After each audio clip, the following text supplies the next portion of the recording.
Mic is muted. There we go. Should have audio now. What's up? What's up? How's it going? Let's check that this thing is working. How's it going, everybody? Welcome back to another weekly broadcast here on the Evan Monsma channel. Let me know if audio and everything is working well. I'm going to move this sucker over. I'm going live a little early today, earlier than I usually do, because I was kind of in the zone working on the next project. I'm going to get the chat set up on the TV. Also, I want to mention, froze for a second. Now we're good. I want to mention at the start of the stream, because I know a lot of people watch these after the fact. Is it lagging? No, we're good. We're good. I know a lot of people watch these back after because the time zone doesn't line up or whatever. Or there's just a lot of new people coming in. So for the people watching the VOD, it's 6 p.m. Eastern time usually. I'm going live a little early, 5:30 today. But that's when we're usually going. I'm going to try to mix up the time slots a little bit to allow for, people in Europe and such to join in and not have it be as late as it has been. Let me pull up this chat. There we are.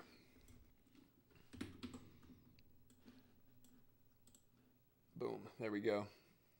What's up, everybody? Icarus, Sophie, Jeremy, what's going on? Need to crack a cold one and call it Bev with Bev. Hell yeah.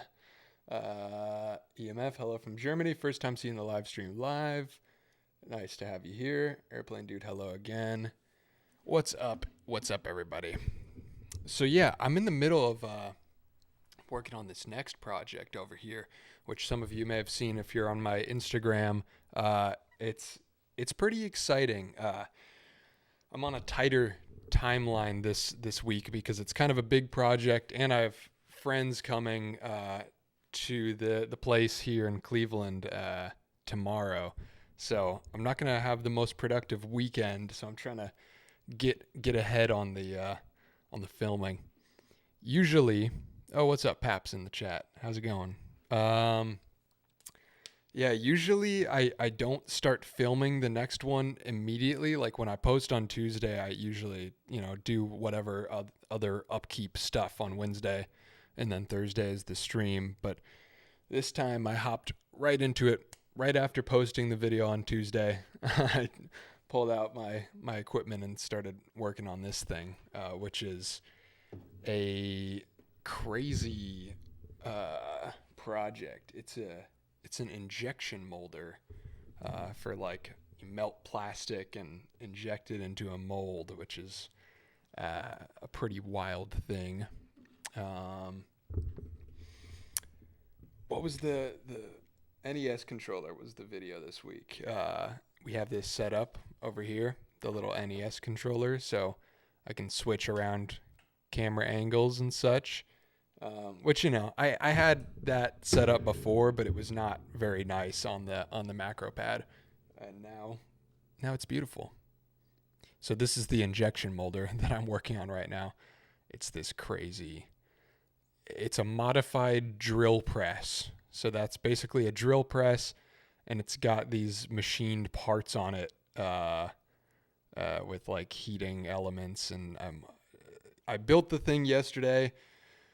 Today I was doing wiring and fired it up for the first time, and it's working as far as I know. I haven't tried it yet, but it's definitely heating. So that's very, very exciting. A big project for me. I got to give credit to I'm basically building the main parts of it off of a kit from a YouTube channel called Buster Beagle 3D. I got this stuff like 3 years ago or something with plans to make this, and it's just been in boxes since. So I'm finally getting a chance to do it. What's up, Jurianne? Good evening, Evan. How you doing? We're doing well. Jeremy, that thing is dope. Hello, I'm here now. What's up? What's up? Yeah, feel free to fire off questions or whatever about last week's project. We'll pull it up in a second and do a little director's commentary as usual. But yeah, I'm just so psyched. I was like in the zone today working on this next project, and I was like, oh shoot, it's Thursday. I got to stream. So I was like, I'll just click go live now instead of waiting till 6 p.m. to do it. So here we are. But yeah, I'm just excited for this. So I'm building little wood enclosures for the wiring right now. That stuff on the right that you see there, I'm building little pieces to fit in the power cables and the controller and stuff like that. So it's pretty sick. Have you tried vacuum forming? No, it's super interesting though. I don't know of anything I would like need it for, but I would love to try it. I'm super into like all these methods of manufacturing. There's kind of a funny, like, it's sort of funny that I am setting up an injection molder before like buying a 3D printer. Like that feels so backwards to what a lot of makers do. But I don't know. I worked with 3D printers in high school and stuff, and I figured out how to use them, and it's just not as interesting to me right now as like doing stuff with my hands with wood and like doing the design process physically rather than on a computer. So that's kind of why I'm doing this stuff. So I'll probably make some little molds, sculpt some little figures, make molds, and then injection mold it with that stuff, which is very exciting. Also, in like a couple weeks, almost exactly a month from today, actually, I'm going to Adepticon in Chicago with Miscast, Trent from Miscast. He runs a really cool channel making like miniatures for like Warhammer and all kinds of tabletop stuff. And so yeah, we're gonna collab. We're gonna run this injection molder out of the back of my car at the convention, and we're gonna make a bunch of stuff. So I'm super psyched for that. First real like collab with another creator. So I'm just glad that so far it seems to be working. I'm gonna we're probably like halfway into the video right now, getting it to function, and then now I just have to finish up like the setup, the inputs, and get it working and try it out. I don't actually know what I'm going to do for the end of the video yet because I don't have like a mold to inject with it yet. So we'll see. But Ethan, love the channel and the new camera switchers, sending vibes from England. Hell yeah. Thank you. Good to have you here.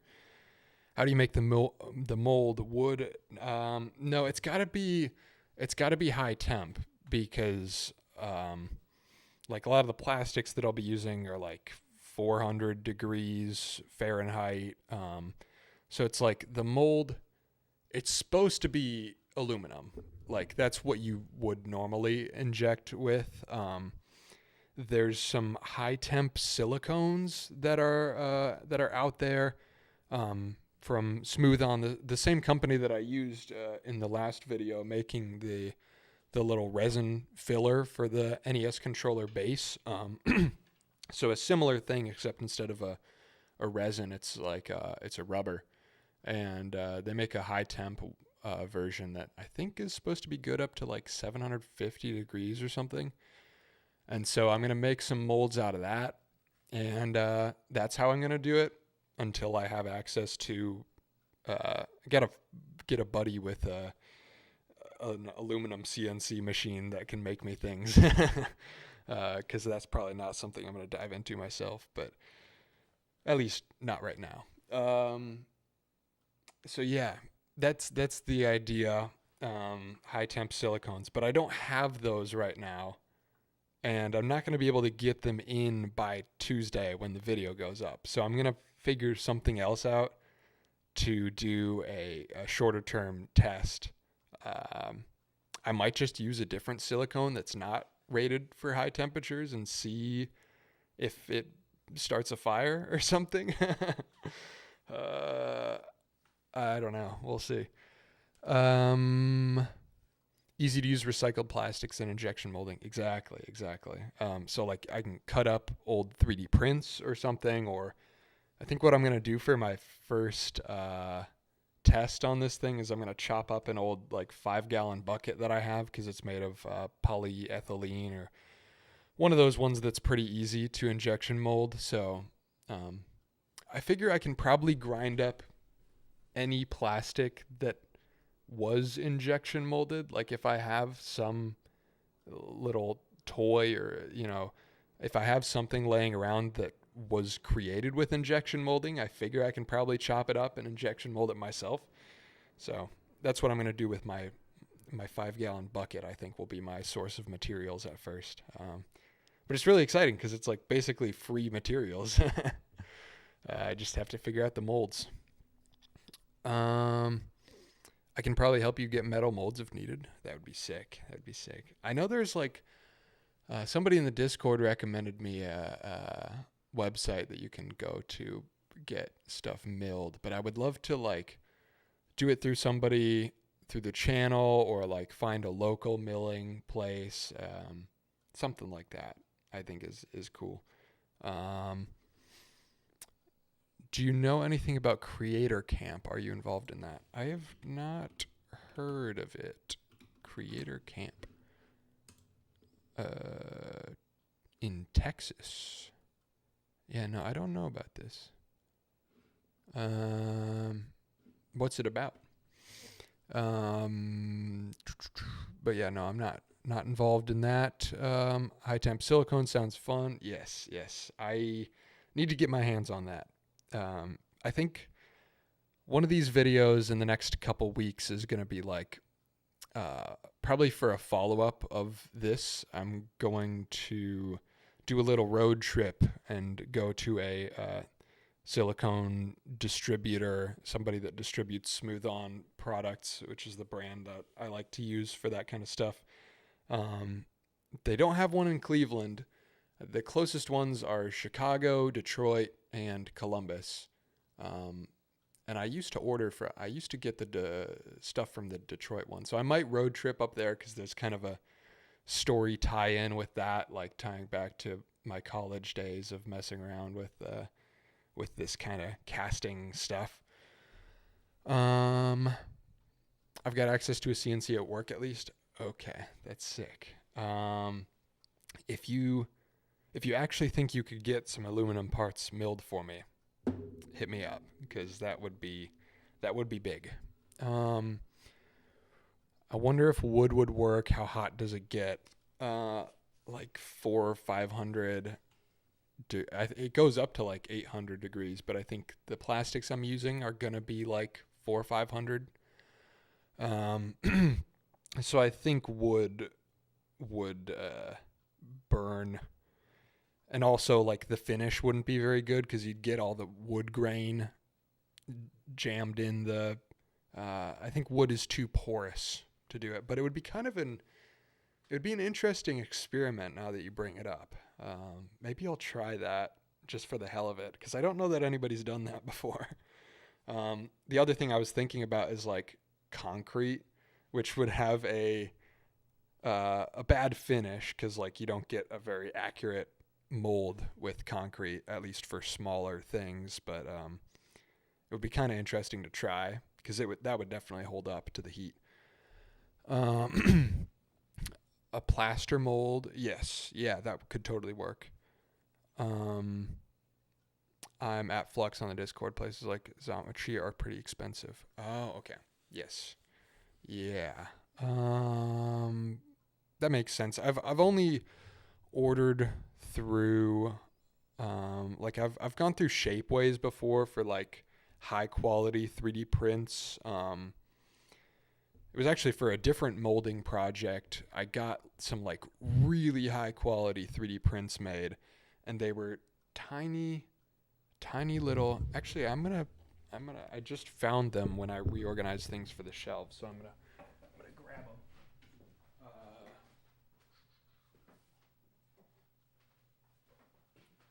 This is a little sneak peek to what's to come on the channel, because I'm gonna be the injection molding machine is gonna kind of start this storyline as well. I have all these little miniatures that I've created over the years. They're tiny spaceships for a board game that I'm working on, which I will share more details about. But this is the reason I'm making the injection molding machine, is to make these little miniatures. And I had gone through Shapeways before to get masters made, because they're just very simple 3D models that I made. And then I just wanted a really high quality print so I could make copies. And so this is like this lens doesn't have a very good minimum focus distance, so it won't show up. But yeah, I'm not gonna bother zooming it. But anyway, there's like no discernible layer lines on these things. Come on, you can wait. I have an idea. This is a macro lens filter. If I put that on, it should make the minimum focus distance better. Come on. Nah. Well, it was a good thought, but it didn't work. But yeah, those things you can get on like 3D printing websites, it's insane. Like there are no layer lines. It's a perfect print. But those cost, I did a set of 4. They're all this small, and the set of 4 of them cost $60 for those high quality prints. But it's good for like making masters of something you're gonna make a bunch of copies of.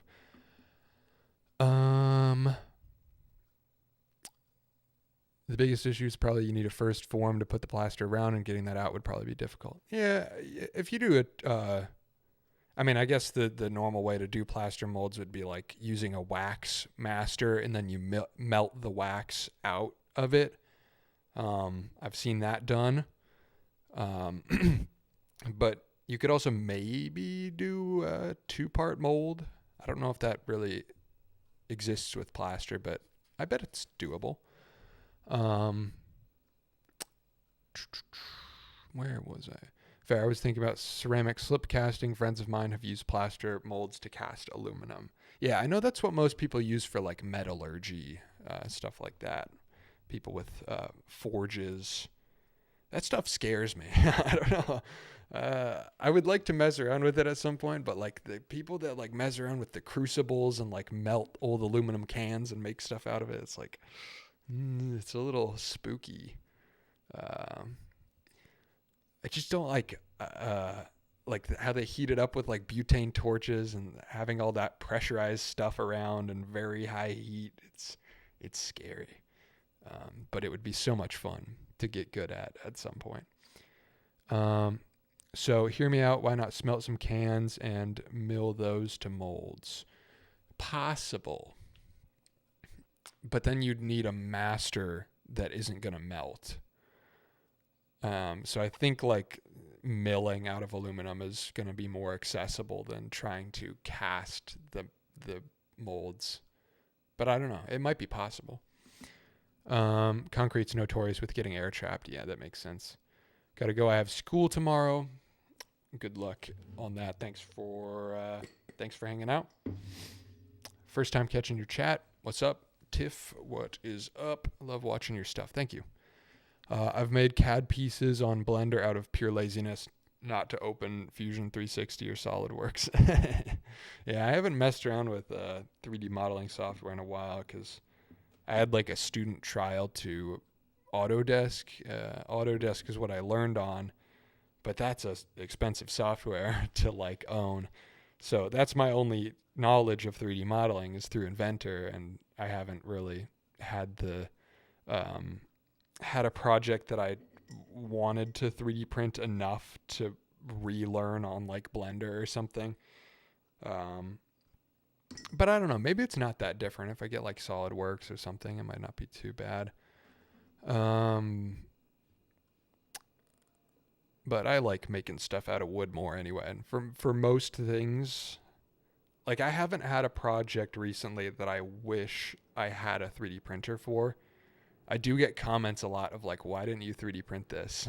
But it's like, I don't know. I just find it more fun to make stuff, do the design process with my hands rather than on a computer. Aluminum cans also have plastic in them. Yeah, they do. There's a lot of slag that comes out of that. PCB way, yeah, they do aluminum milling, right? I think that was the one that somebody recommended in the Discord, I think. Thanks for doing the live a little earlier. It's night in Europe. Yeah, I got a couple comments about that. And so I was like, I want to start switching up the times a little more. So I know it was only 30 minutes earlier this time, but it's something. Maybe I'll go even earlier. I'll experiment with it in the next couple weeks. Yeah, the DIY forge is pretty sketchy. Indeed. Yeah. It's just pressurized things in general are spooky. Dealing with butane torches being constantly on and stuff like that. How do you decide what shots to use as in-betweens when you go from location to location? You seem to have perfected establishing shots. How did you get there? Well, I don't change location that much. I'd be curious to hear like what video specifically you're talking about. 'Cause like most of my projects lately have been in studio.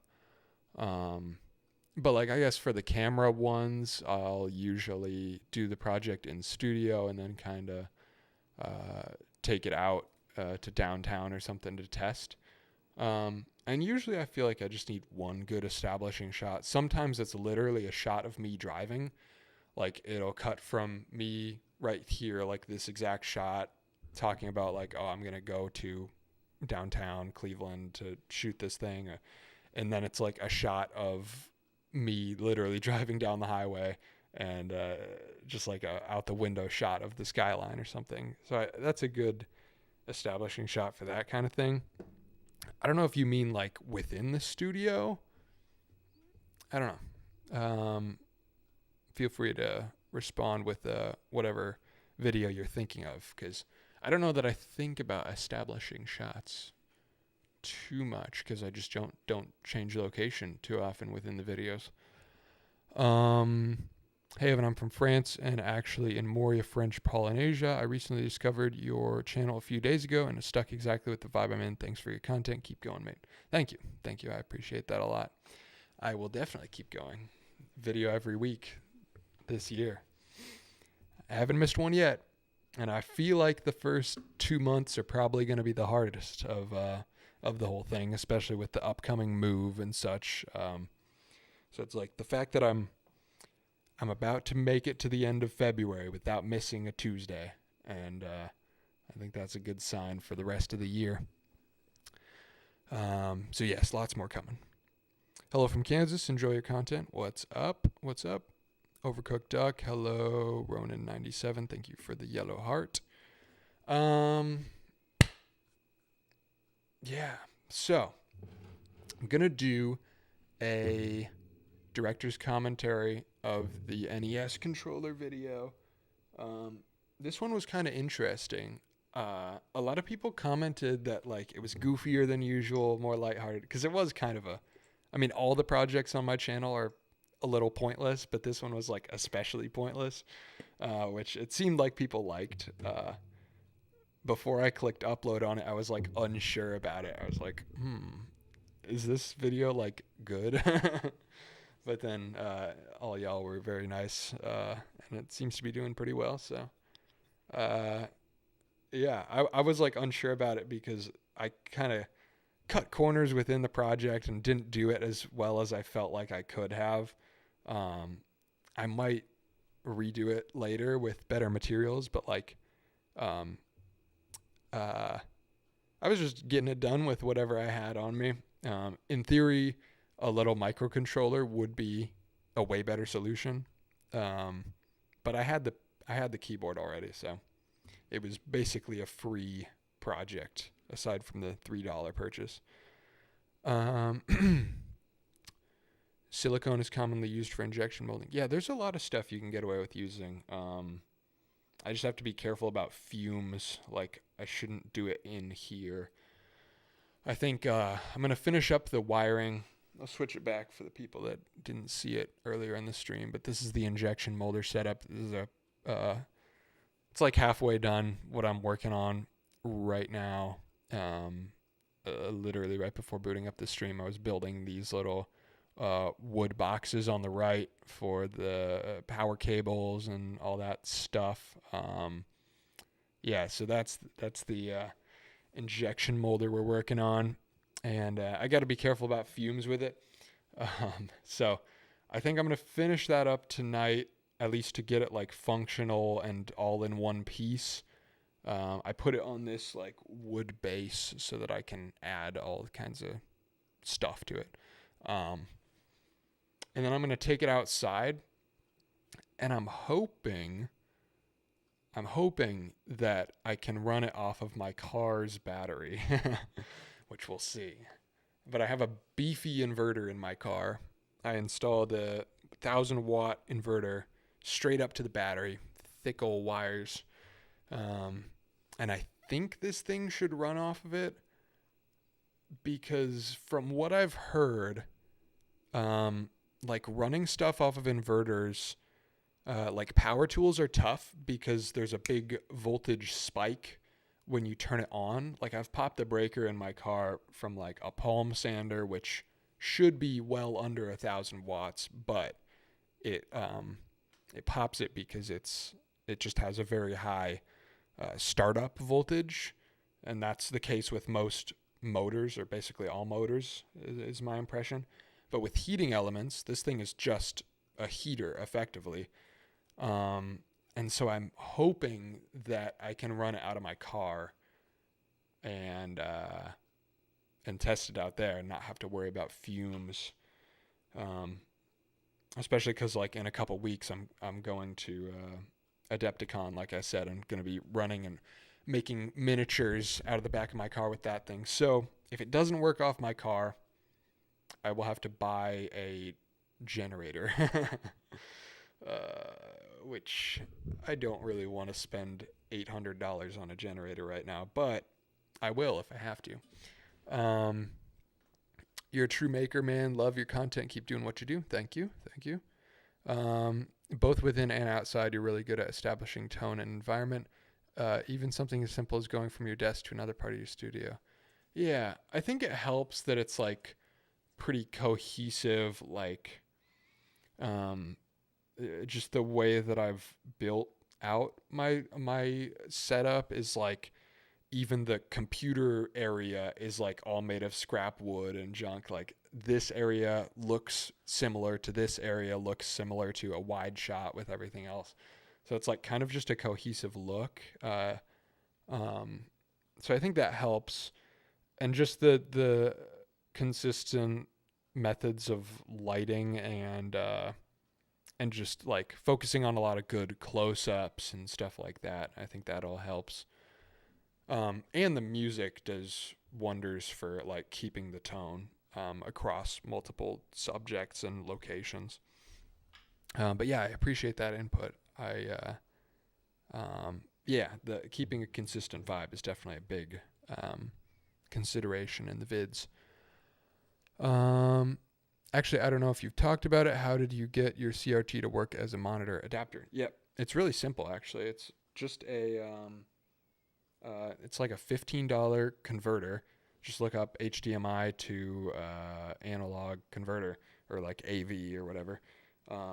And they're like $12-15. And it literally just runs as an HDMI monitor. So I have an HDMI cable coming into the little box, and then it runs an AV cable up to this thing, and it's just a monitor effectively. RCA, yes. I always get those mixed up. Thank you. HDMI to RCA. Yes, yeah. Hope the move goes well. Takes a lot for weekly videos, so can't wait to see what you make. Your videos inspire me to make my own, so thank you. Hell yeah. Thank you. Yeah, it's going to be tough around the move, but I can make some content about the move as well. And, you know, that's 2 free videos at least. Is like the studio tour before I tear it down, and then the studio setup in the new place. So I think I'll be able to keep up with it. My original goal was I was hoping to be like 2 weeks ahead on videos by now. And I'm still like butting right up again, like finishing the video on Tuesday every week. Cause it's really, you know, in the past couple months, I went from making a video every month to making a video every week. So still getting used to that. I'm doing well so far, I think. Just have to get good enough at it that I can make like 5 videos a month or something, so that I can stockpile one to the next month and build a little bit of headway. That would be big for the move, but I'm not sure if that's going to happen. We'll see. Do you mostly tinkering and building things, or do you also do filmmaking? Only asking because I'm curious if you make short films. Love experimenting with cameras. Yeah, I don't. It's something I want to do more in the future. But me and my buddies make little films. But they're mostly not my direction. I just kind of help out with filming sometimes, and you know, I'm play a helper role in those things. I haven't like gone out and made my own short film myself yet. It's something I want to do at some point. I've got plans and scripts and stuff, but not something I haven't done a solo film project. I guess like my outlet for that is just making the videos very filmic, I guess. So I'm just kind of approaching my videos in that way, and at some point, like when I'm more comfortable on the weekly grind or just more ahead in general, then I can spend some time on doing a little side project. I think the keyboard you used already had an Arduino Nano. Oh my God, you're right, aren't you? Oh, I didn't even think about that, and nobody commented it. That's funny. Yeah, I believe you're right. Huh. And I could have fit that little sucker right inside the NES controller too. Oh, that's funny. Cause yeah, I was getting a lot of comments of people being like, "Oh, well, you should just use a microcontroller," and I was like, "Well, yeah, but I'm not gonna buy one, um, and like wait for shipping and have to spend extra money and all that, even though they're not that expensive." But I didn't think about the fact that oh my God! So I was literally using. So the PCB is entirely a middleman. It's useless. That's so funny. I didn't even think about that. You are correct. Um, Maybe I'll redo it later because I do want to redo it with smaller wires to make it a little lighter, and then I want to add a second controller for audio. Like I want volume up and down, skip track, play pause, because when I'm over here and listening to music, I want to be able to like pause the track for because a lot of the times I'm filming, I'm listening to music, and but there's certain shots that like I want the sound of the drill or something, and so I want to be able to stop and start it. But like the difference between me actually doing that and not doing that is that I have to get up and pause it over here, drill the hole, and then play again. So it's like I want a media controller. So I'm gonna keep my eyes peeled for another cool little controller that I can repurpose at a thrift store or something. Silicone mold can be enclosed in kind of a wooden case to make it rigid. Yes, yeah, that definitely is valid. For inverter, you can install a stabilizer. Oh, for the voltage spikes? I've never heard of that, but That's something I should look into. Because if I could run power tools off of my inverter, that would be sick. I'll look into that. We aren't gonna disappear if you have a miss every now and then. Yeah. I appreciate that, and I'm building a audience that's here for whatever I do. I think, but it's more so a challenge to myself because I know if I skip a week, I'm gonna be like, oh well, I'll start making justifications about how I can spend a month making a video. Because even when I was making a video every month, like late last year, or more like every 2 months, it was like every fourth or fifth video would take off and bring in some new audience. And as I've switched to weekly, it's still like every fourth or fifth video takes off. And so it's just accelerating those like pickup points from once every couple months to once every couple weeks. So it is really good for the growth of the channel. But yeah, I know it wouldn't be the end of the world if I miss one. I just, I made a challenge to myself and ideally want to keep up with that. But I do appreciate the loyalty of the audience. Hey, question. Have you always had your philosophy towards creating things, or were you more of a perfectionist and learned to value what you do now over time? Yeah, I think naturally I am very perfectionist. And I guess like my mindset right now is that I've kind of been able to segment it off in my head of like, I am extremely perfectionist about making things for other people, but I'm not perfectionist about making things for myself. Like, I don't need nice things.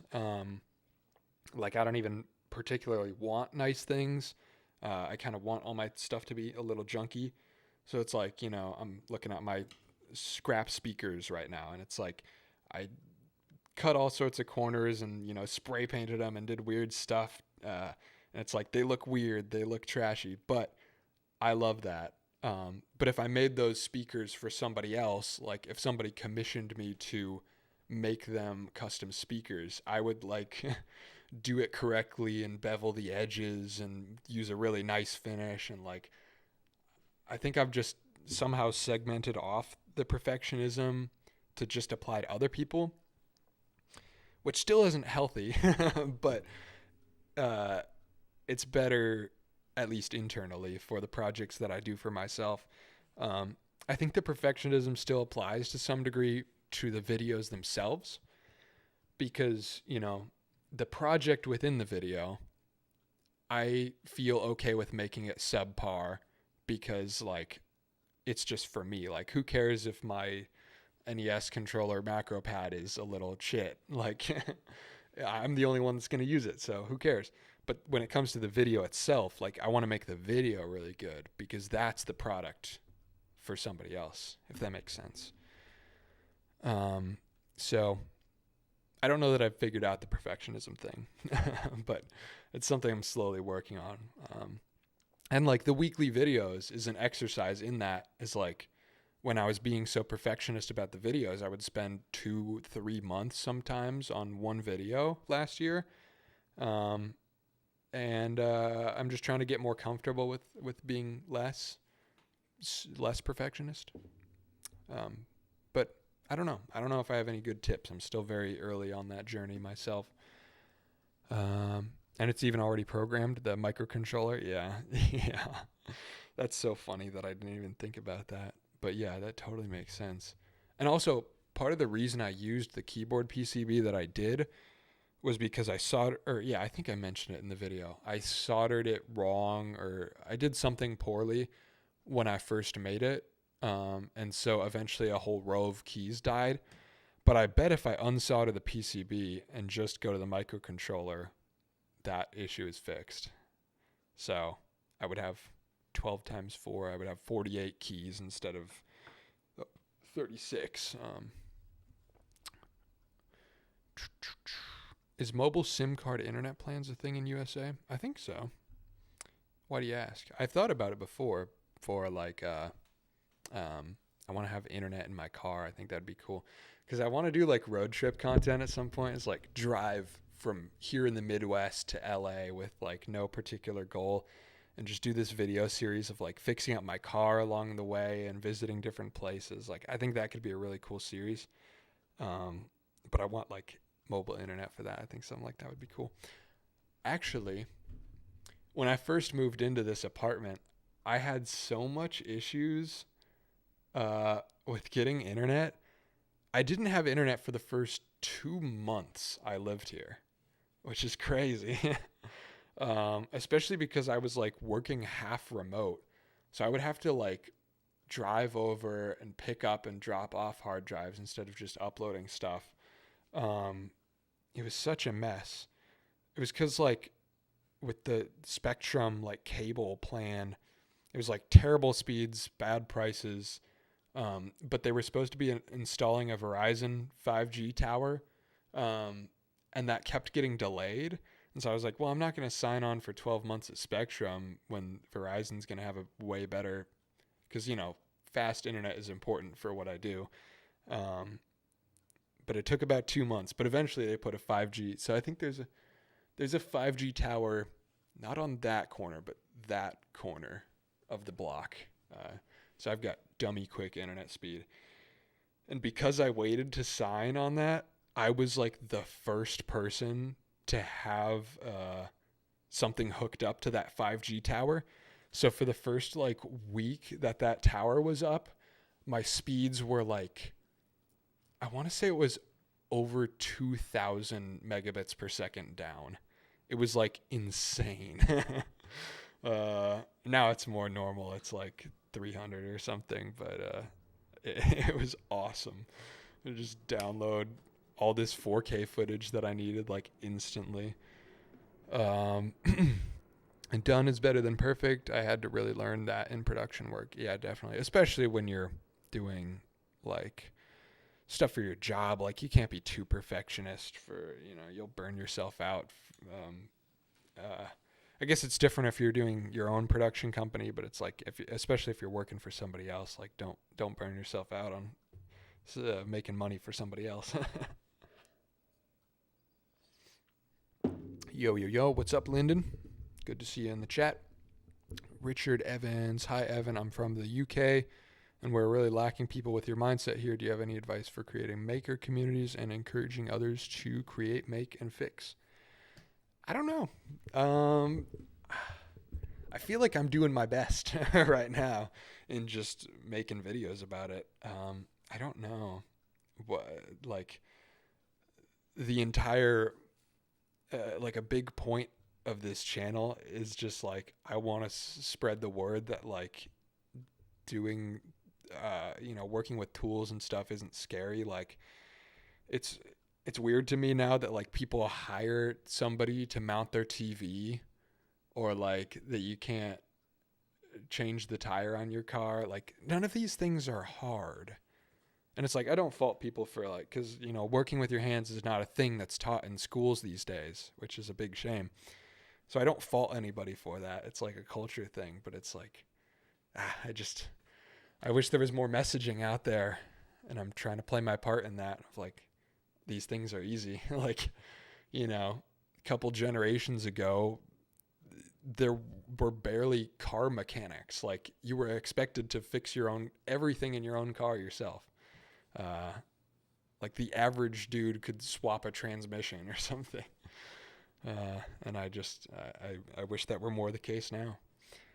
So I'm just doing my best to spread that word and be bad at things publicly. Like I say in almost every video at some point, I say, I'm bad at this thing, or I haven't done this thing in a while. And, that's a big part of it is, not being elitist about like, here's how to do this thing correctly. It's like, here's how you can do this thing without knowing how to do it. Got to go, unfortunately, working that late night shift. I hope to catch you again and keep it up. You're a rising YouTube star. Hell yeah, I appreciate it. Hello, what's up? Hey, Evan, I think I asked you about watches last time, and now I went through with it and got the Casio 53WF, the little calculator watch. Ooh, is this the one I had? Yeah, I had two of these. I had one. I wore it for like 2 years in middle school, high school, and then it broke, and I got another one. I loved that watch. Same one Marty McFly wears, right? Casios are beginner drugs. Exactly, exactly. Before you'll know it, you'll be buying a Seiko, and then who knows where it'll go from there. You'll be tearing them apart and swapping dials. What camera do you use? What mic do you use? What camera do you use? What editing program do you use? What's up? I feel like obligatory, I have to say. It's not that important. But I use DaVinci for editing because it's free. I have Adobe. Well, I don't even use DaVinci because it's free, but I would encourage you to use DaVinci because it's free. I have Adobe. I switched from Adobe Premiere to DaVinci because I like the color grading more on DaVinci. And it's basically the same software. It's pretty easy to learn. What mic do you use? It's the Rode Pod mic. It's like $100. Really good for the price. So many like beginning YouTubers go and buy a Shure SM7B or whatever because that's what everybody uses. But it's like everything, everything sounds good at a certain point. Like the $100 Rode mic is solid. I could justify buying a $400 mic right now because I use it in every video, but it's like, this thing sounds great. I have no reason to upgrade. What camera do you use? All kinds of cameras. For the longest time, it was the Canon M50. Great starter camera. Gets the job done. And most of the time, honestly, I think I use 3 different cameras in my videos. Most videos of mine that you click on, it'll be a mix of the 3. And nobody ever comments on like, why does this shot look worse? So it's like, there's a $500 Canon M50 right there, and there's a $1,500 FX30 and the A6600, or I got those switched around. This is the A6600. This is the FX30. You don't even know. And it's like, when I switch between them, nobody even knows. So it's like, at a certain point, you're paying for ease of use, extra overhead on like bit rate and stuff that's useful in production work. But for YouTube, like, who cares? It's getting uploaded at 1080 or 4K and getting bit crushed to hell anyway. So it really doesn't matter that much.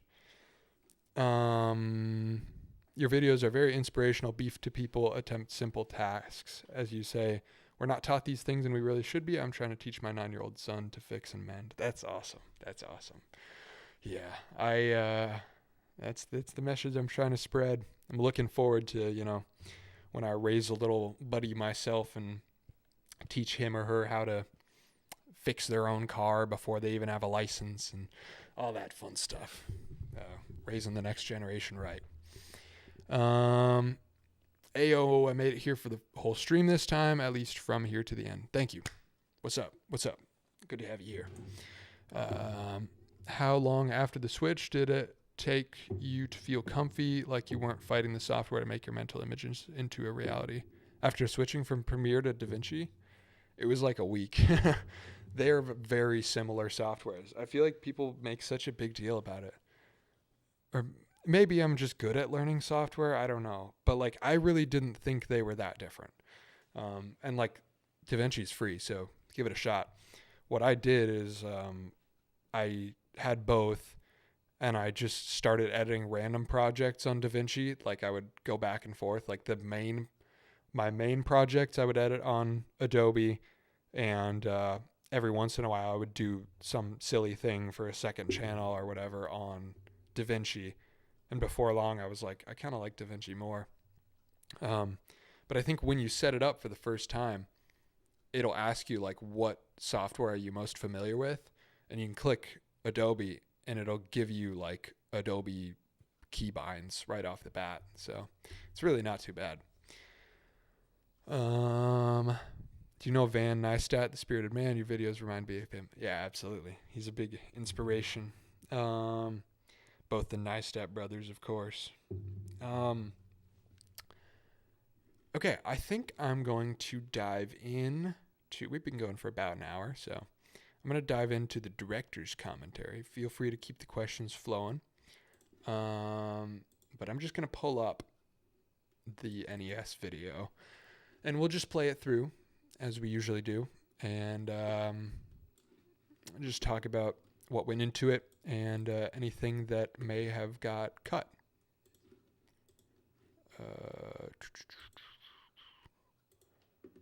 Let's get this sucker going. Left monitor, HDMI 2. Unmute the desktop audio. This is my camera control. This is my camera control macro pad. It's not too loud, is it? I think it maybe should be a touch quieter.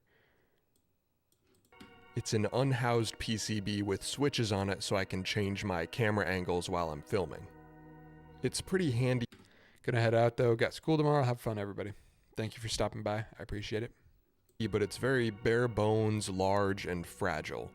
That's where Okay, I was just talking about how when I switch cameras, you can't really tell. But I will admit this shot looks worse because the one thing is the Canon camera matched up with the two Sony cameras. The older Canon has worse autofocus. And so it's like this is noticeably sharper than this just because it was slightly out of focus. But that's kind of my fault. a Nintendo NES controller that I found at a thrift store for $3. I've been having a lot of problems recently with the audio on my videos. When I edit them in DaVinci, they sound great. Then I upload and the background soundtrack is too loud. Interesting. Are you listening on the same device both times? Because I have noticed a lot that like background music sounds a lot louder in headphones than it does on speakers, which is a balance I'm always trying to figure out. It's like, how do I get it not too loud in the headphones? But it sounds like that's not the problem you're dealing with. I'm trying to think what that could be. I was having weird bit crushing issues recently, and I had to change my audio bit rate to make it better, but that's a different thing. That was just like tiny little audio artifacts, not like total. Yeah. I mean, there's like sliders where you can change the whole track. Oh, could it be stereo and mono? Like you have different tracks set to stereo and mono, and for some reason that's reading differently. Weird.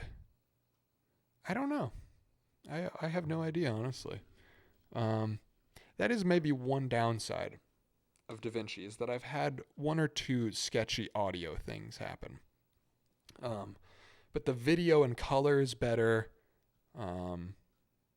Stabilization, I feel like post-stabilization is better on DaVinci, but that's all kind of subjective.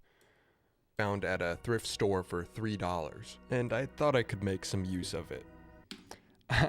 I was waiting on like if somebody would comment about me not taking the Goodwill sticker off, because it's there the whole time. Like it's stuck there even after I put the base on it. And I was like, am I gonna trigger some like somebody's OCD the or great something? Thing Like, why didn't you take the about label? working on old electronics like this is how dead simple they are on the inside. My goal is basically to tap in my own wires to each of the individual buttons and send those to keys on the macro pad. This is a new lens. My buddy Jesse was very kind and gave me his old 70-200 Canon, Which I can then program to camera controls which I'm loving for close-ups of stuff like that, for soldering. or whatever I want, really. Now, I'm not going to use the original cable because there's not a dedicated wire for each. No, the real trigger would be to remove it but leave behind some of that residue paper. Exactly. Oh my God, I hate that. I always have Goo Gone on hand, which is like, I don't know if that's available worldwide or if it's a regional thing or whatever, but it's like a solvent that works really well at removing residues of adhesives. And that stuff just lives right there so that I never have to deal with stickers. I hate that stuff. button. It's a little more complex. This controller also has these oscillating switches for the A and B button. Do you have any other job besides YouTube? Not right now. I was working for another YouTube channel, just doing editing. for the last year. And I was basically just living off of half of the money that I got paid. So I would just set like half of my income aside every month so that I could do YouTube full time later. So right now I'm just burning my savings on this until it works out. But I've got I've got months left in me. I think it seems to be starting to grow seriously that it'll be able to work out, which is very exciting. But yeah, I don't have any actual income right now. Just running off the savings to make the YouTube dream work. I love that about your space. You can tell where most things come from. Everything has its own story. Exactly. It's like a very intentional thing as well of like leaving all the paint on the table, on the workbench, so that like as you're watching, you can be like, oh, I know where that orange bit came from or something. So it's like right here, you can see the faint lines, writing of, what was this? Bev's rules of camera lens repair. Oh yeah, that was the failed lens repair video. And then you can see like the blue and white was from when I spray painted like creative pressure. I did this whole diagram about creative pressure on the floppy disk camera video. And then like green, I think that's from when I first built the table. So I just kind of like how it's chaotic. It's just visually interesting, but it's also like you can look at it and be like, oh, I was there for that part of it. And now, like, after you watch this video, you'll be able to see that thing. Like, this NES controller is going to be in the shot for so many of the work of the things that happen on that workbench. So it's like you got lore. Yeah, exactly. The orange paint lore. Yeah, I don't know. It's just a little silly thing that I like to include. This controller also it's more interesting than having a beautiful white background, I think. has these oscillating switches for the A and B buttons. These basically repeat those inputs at different speeds, which is functional for some games, but not really for a macro pad. So I'll be soldering in my own wires. To figure out the Mario footage, which pins go to which switches, I traced out the continuity with a paint marker. This was so, I don't know. I don't think there's any issue with painting on a PCB like that, but I was kind of anticipating people to be like, what the hell did you just do? Like, because the paint isn't conductive. Like, I don't think it could cause any issues, and it's just kind of like dumb. Just like, why do you need to do that? But this is me just being like a visual and kinetic learner, is like, I don't know. It's easier to trace it and like have it easier to find later. Continuity with a paint marker. This step is a little unnecessary, but I wanted to make the soldering a bit easier for myself. I chose to use some thicker than necessary wire to make sure the thing would last over time. I feel like every time I do a wiring video on my channel, yeah, you can see the big old new 70-200 right there, which I love it for soldering projects like this where you can get like super close-ups. But on the new video that I'm working on now, it's not there anymore because like the injection molder is like tall, and so it would run into the lens because the 70-200 is so big. I kept like running into it. So it's useful when I'm working on very tiny stuff, but for bigger projects I'm not going to use it. But it's a game changer for tiny soldering points to have a big old telephoto like that. I was wondering, but figured you were just illustrating. Yeah, partially, but I was also just like, all of these, I didn't really talk about it too much in the video, but the connections were so, like, it was simple in that, like, there was space to work, but the way that they were routed was really weird. Like, not all of them went to the same negative, but the negative, like, crisscrossed. Oh, it was weird stuff. And then, like, the positive for the A buttons was the negative for the sliders, because it ran through as an oscillator circuit. So just for me to keep track of it and know what I needed to solder to, I just painted it so that like the contacts would match up. I love how you're creating clean content that anyone can watch. Do you not swear in general, or not for videos? Just interested because it seems to be so rare in this age to find clean content. I don't know. I haven't thought about it. I mean, I've been cursing in the streams, but yeah, no, I'm not like the kind of person that doesn't swear. I just have never found it necessary in the videos. I don't know. Like, how would that fit in, I guess? Maybe as I make more like lighthearted videos, it'll naturally find its way in. Like, you know, in the context of like, you know, I'll probably have some videos in the next couple months where I'm like doing something with a friend. Like, it's not just me presenting. And when we're just kind of shooting the shit, you know, chatting with each other, and it's not me directly addressing the camera, like that makes sense. But I don't know. I never actually thought about that very intentionally at all, that I don't curse in videos. Maybe subconsciously it's because like my grandparents watch or something, but like I don't think they care. I'm not sure. But yeah, clean content's good because it's like, you know, you could show this to a kid or something. And then your kid's going to start wanting to drill into the walls and stuff. You know, it's just going to have crayon marks on the walls. You're going to have drill holes and yeah. How did you learn editing? I don't know. I just did it as a kid. The first edits I did, man, what was I even editing? It was just like me talking to the camera on my iPod and doing like Nerf gun reviews. And I started with some terrible free software. There was no good free software, like when I was first learning in like 2013 or whatever. At least not that I could find. So I had some terrible software. And then I found on my dad's shelf, he had an old box of, back when software came on discs, he had Adobe CS2, which was like, this was like 2014. So CS2 was still very old. Like there weren't even,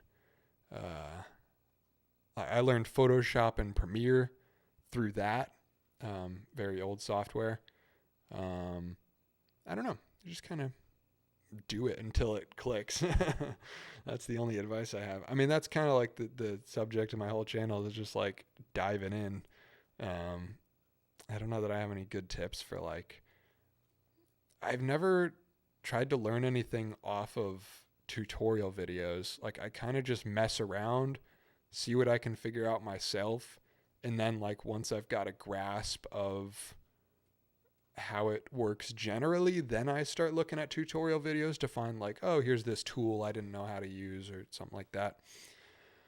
But I think it very much depends on you and your style of learning.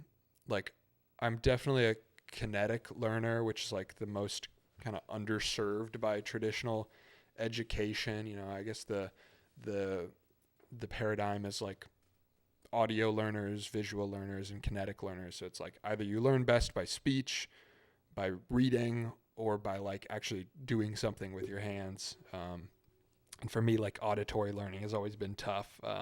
I couldn't listen to an audiobook about how to edit on Premiere, or even a tutorial video. It's like it's in and out. Like I have to tinker with it myself to figure it out. So I don't know. I think it's very subjective, depending on who you are and how you learn best.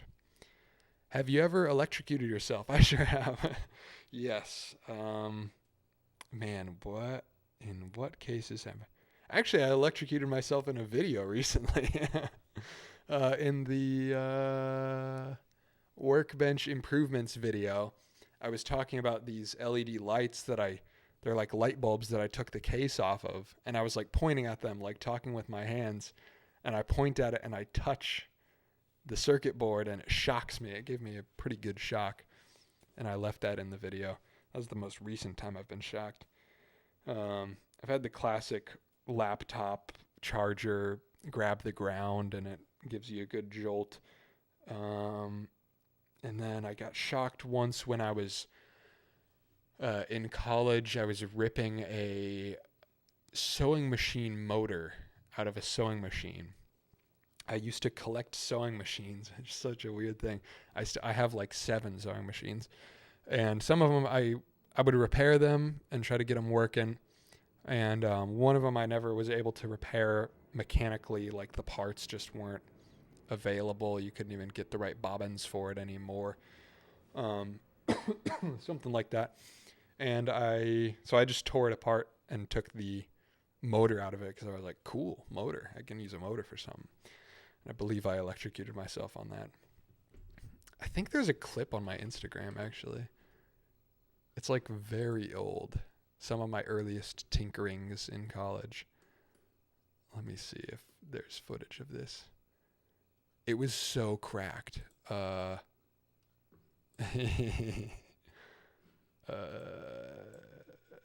it over here. OBS. Here it is. This is me in college ripping a sewing machine motor out. And I wired it up with shoelace aglets, like the little metal tips of a shoelace. I had no idea what I was doing. I wired up straight up, it was so dumb, a wall plug into this sewing machine motor with shoelace aglets. And so this is me getting it running, and it's got so much torque it's twisting itself around. So cracked. The early days of tinkering. Maybe a 45-degree first surface mirror to get the lens out of the way without having to lift an extra foot. Yeah, but the mirror would get so dirty. I generate so much sawdust all the time that would just be hard to keep clean, I think. But that is a good idea. Have you guys seen the phone that did that recently? Maybe it was a couple years ago. But like telephoto lenses are typically longer, especially as the sensor gets bigger, the lenses are longer. And so it's hard to fit a good lens into a phone. And so what this one company did, I can't remember which company it was, they had the sensor mounted sideways. So it's like instead of the sensor coming out this way, the sensor goes this way, and there's a whole lens in there across, and then it bounces off a mirror. Crazy idea in a phone. I thought that was super cool. But yeah, I've never thought about that within the studio before. In theory, it would work. Dust would be an issue.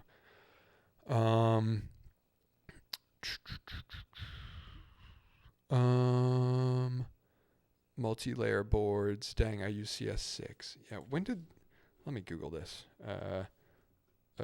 When did Adobe CS2 come out? 2005.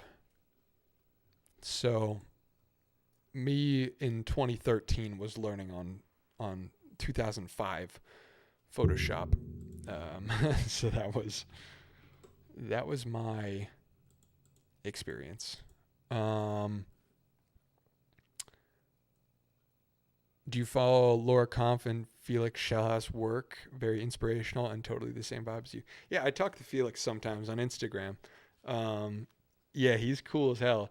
He's given me some good ideas on stuff from watching his video. It's also very inspiring to see his workspace. Like I'm in a small apartment. Like, I think some people don't realize this is my apartment. This is not a studio space. And it's like 500 something square feet. But I think his was even smaller. He moved like last year, but his old apartment was so sick. And I think his was like 450 square feet, which is so wild because that's even smaller than mine. And it was, that's cool to see. I want to copy his spray paint shelves.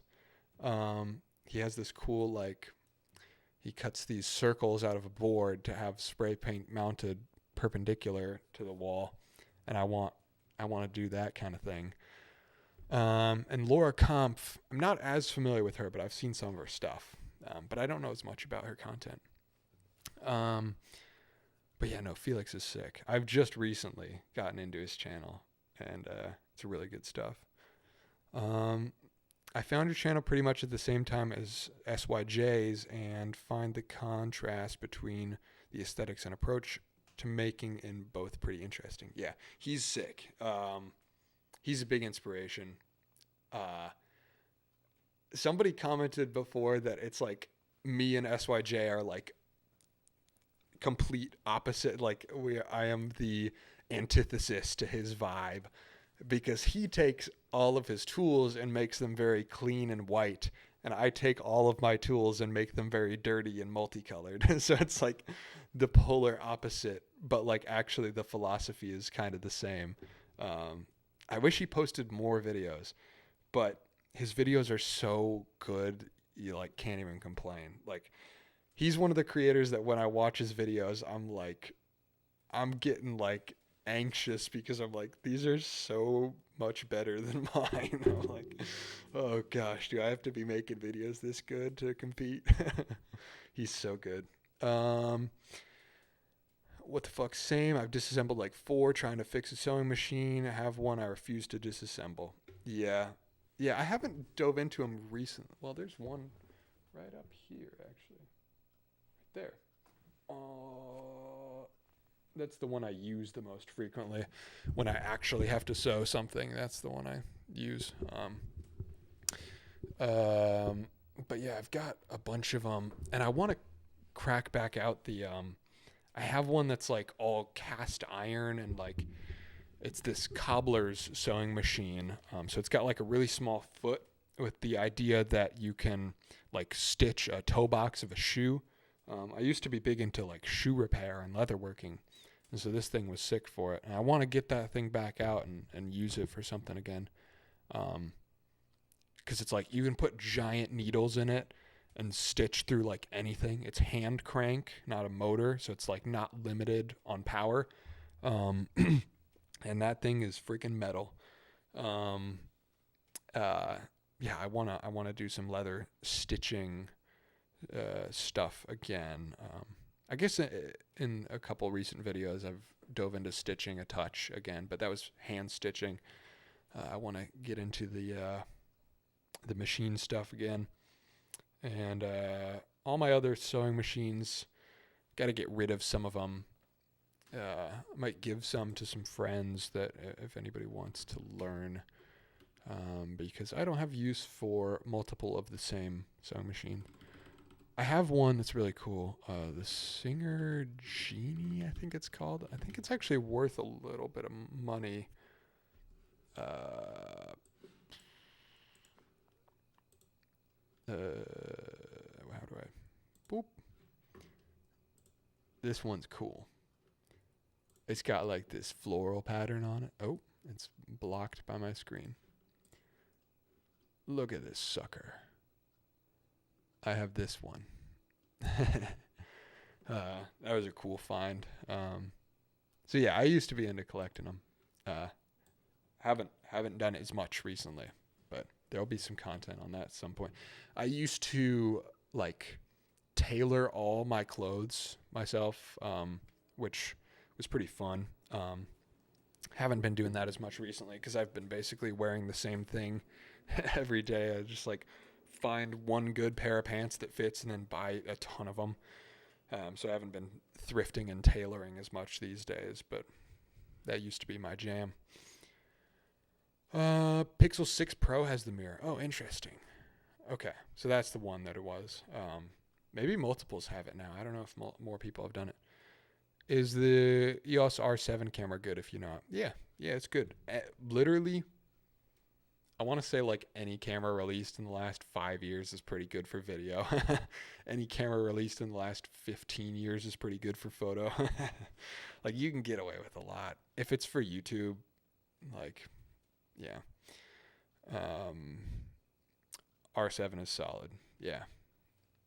I got it off Kaza. The Photoshop, or what were we talking about? I don't remember. I'm not familiar with Kaza. What is your design philosophy? That's a very broad question.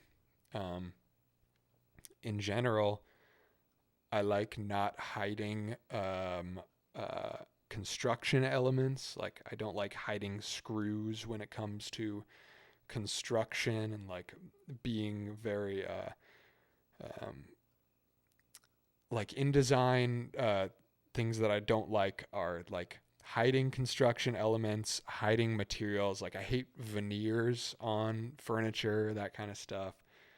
So just very structural, almost like I would describe it before as brutalist utilitarian, where it's like fully out of utility, and instead of like shying away from the construction elements and the utility of a thing, you almost lean more into it and like have some crazy looking brutalist thing. So that's my design philosophy, I guess. Felix, thanks, my friend. Right. Yes. Very good content over there. Sophie, your current space reminds me a bit of Adam Savage's cave before he redid it, kind of all over the place, but with such emotion and story throughout. That's high praise. That's very high praise, because his is a lifetime of me. I hope to have a studio 1/10 as soulful as the cave one day. All the stories in there, just his work over the years at like ILM and everything, like it's just, that's the dream. One of my few goals in like YouTube and my career as a whole is like visiting Adam Savage at the cave. Like, that's one of my biggest, like, I want to see Adam Savage's studio. I want to see Casey Neistat's studio, and I want to like talk to Colin and Samir. Those are like my three. Hey, just wanted to say that I love your work. It's a super big inspo for me. Thank you. I appreciate it. Same. I want to get into shoe repair some more so I can repair my shoes better. I do leather work too. Anything which can help me repair my stuff, I do. Hell yeah, that's sick.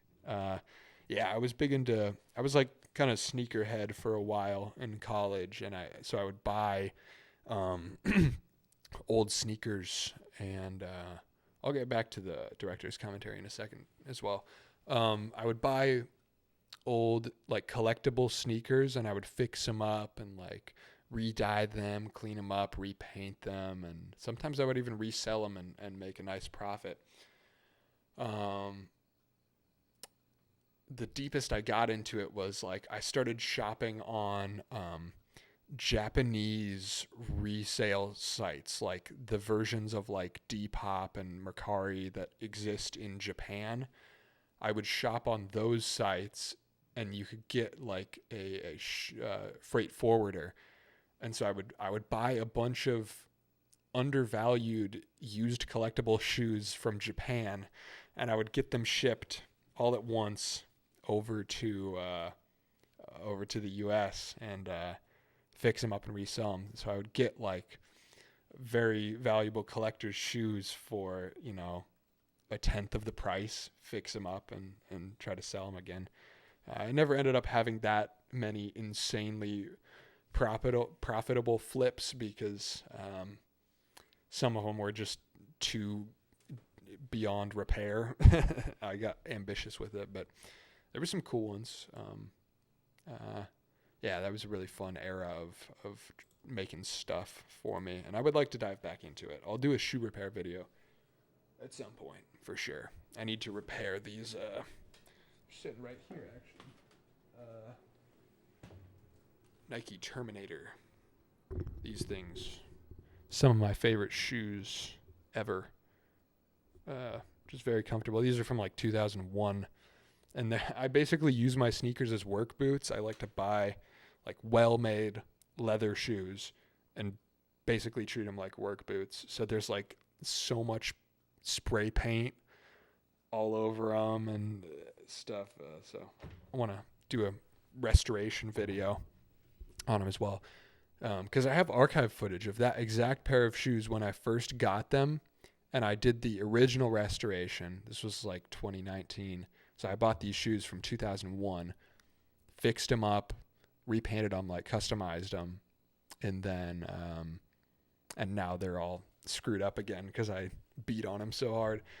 So I could do a pretty cool video, I think, of repairing those again, flashbacking to when I originally got them and the old repair footage. I love when I get to use archive footage like that. Hello, thank you. Your down to earth style inspired me with the style of the YouTube channel. Good luck and prosperity. Thank you. How do I start editing and filming like you? Because your videos honestly addict me.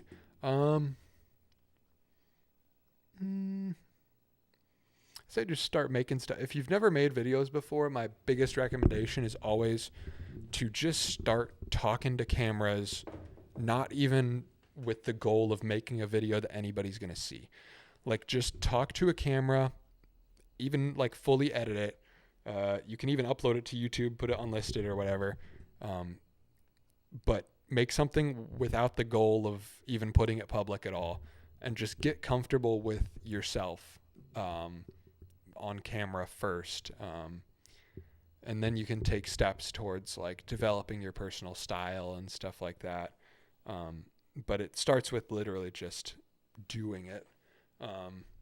And I mean, that's what I did basically, is just made a bunch of stuff that nobody ever saw, which now I can go back to for archive footage, for flashbacks and projects that I do all the time. So I'm very glad to have that footage, even though I never posted it. And that was like what got me to learn, because it's really hard to take the first step to like making videos, because you're scared of what other people are going to think and all that. And so a really good first step is like just making something with that just for yourself. Yeah, so that's my recommendation, I guess. Noise, I buy broken PS2 consoles, fix them and sell them. Please do, dude. I would watch that. Yes, I will do it at some point for sure. Yeah, reselling old consoles. That's a good hustle. Isn't that how Louis Rossmann got started? I don't know if it was PlayStations or it was like laptops or something, but he would just buy stuff. He would do eBay repairs. I think that was how he started. Are you running a NAS yet? No. Nah, I wish. Haven't had the time to, it's easy to just buy another 4 terabyte drive and just add it to the stack. But for a NAS, I have to do a whole thing, and I don't know if I could make a intriguing video about building a NAS. Maybe I could. I don't know. If I ever get like a dual PC setup going, oh, I lost my chat. Oh no. I want to, like the PC I'm editing and streaming from right now, it's like good, but it's a couple years behind. And so, when I'm editing giant projects with a ton of footage, it's kind of bogged down. And now I just bought a laptop like a couple months ago, and the laptop actually edits better than the computer does. So I want to come up with but I still need the computer for recording to OBS because it has the capture card and streaming and stuff. So I want to have like this server setup where I can access the same files from the computer and the laptop. So I think once everything's settled with all my moving this summer, and I'm like kind of setting up in the new studio, I might make a video about like making the laptop my workstation and having this dual PC setup thing. And I think a NAS or something could fit into that. But also, frankly, I just don't have the money for it right now. So I'm just doing what I can with the storage I have. My dad just gave me a bunch of old server drives, just like 500 gig disks that were going to get thrown away. I'm sure they're not the most reliable, but I can't remember if I talked about them in I think they got cut from the video, but I did that, my 10 favorite tools from 2023, and I filmed a segment where I talked about the disk drives, but I think I cut that. But that's what I do right now for archives, which has given me a bit of headroom, is putting all my drives, all my old footage on these old disk drives, so that I've got a little extra space here on the SSDs. Server running FreeNAS with ZFS. I don't know what any of those things mean, but I'm sure I'll learn when I dive into it and make some purchases. Cheaper. Okay. Interesting.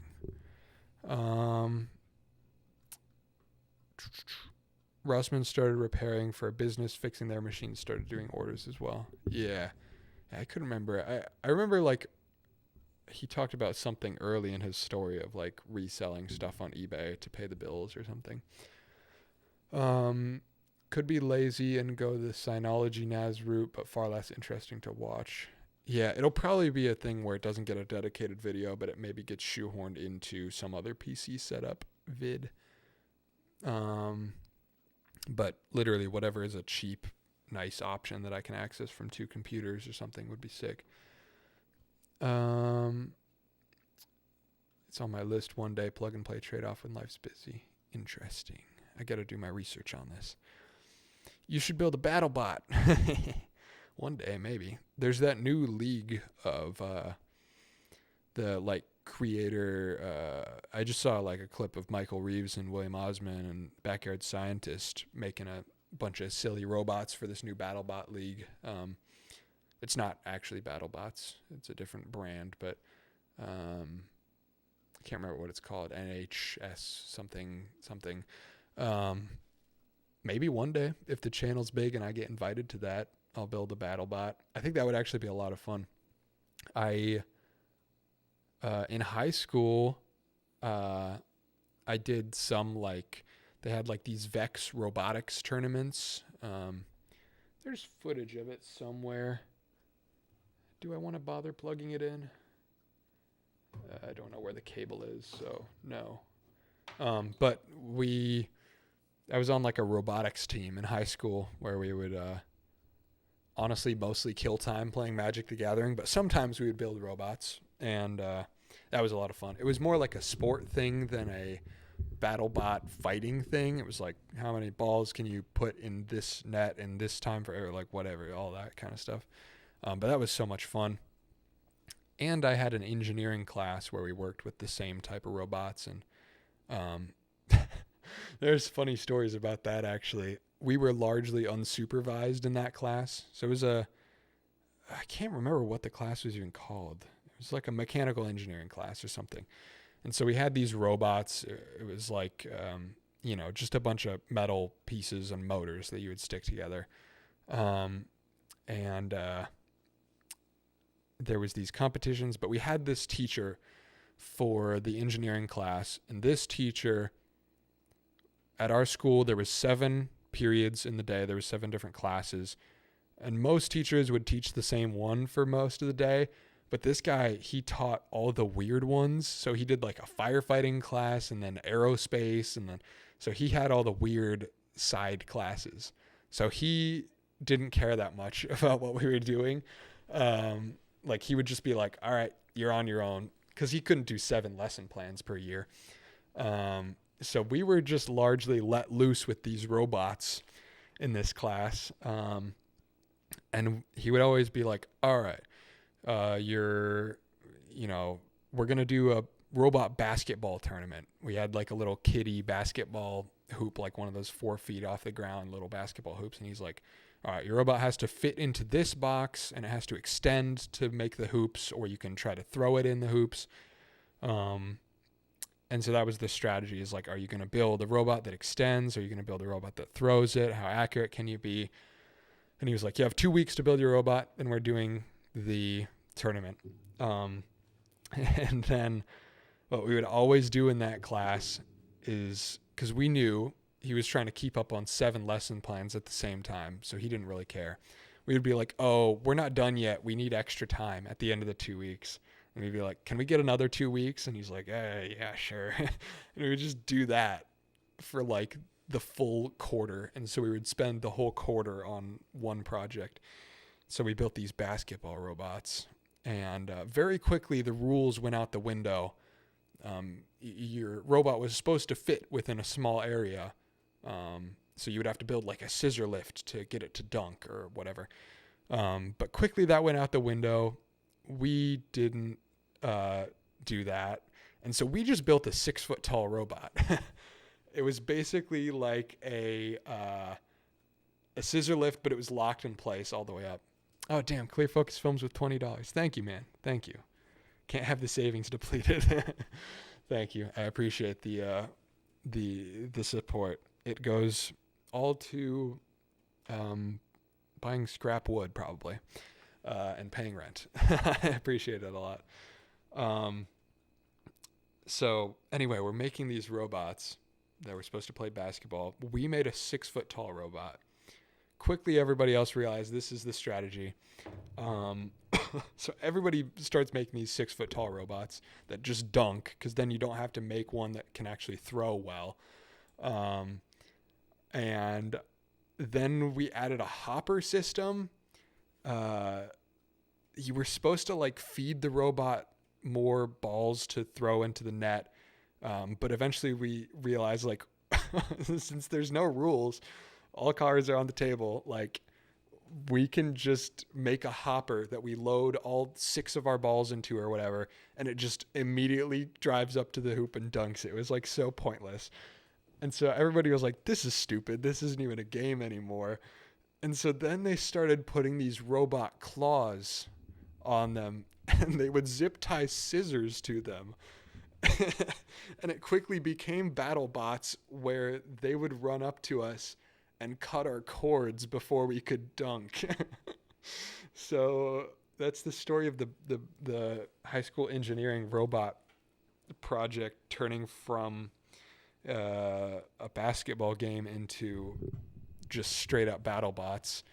And then I never put scissors on my robot. I never damaged school property, but those kids were punished by needing to solder the motors that they cut back together.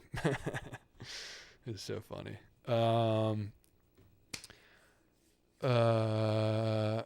For custom NAS on RAID, it's great for, yes, I got to do research on this later. Have a lovely stream. It's 1 a.m. over here. Bye-bye. Thank you for hanging out.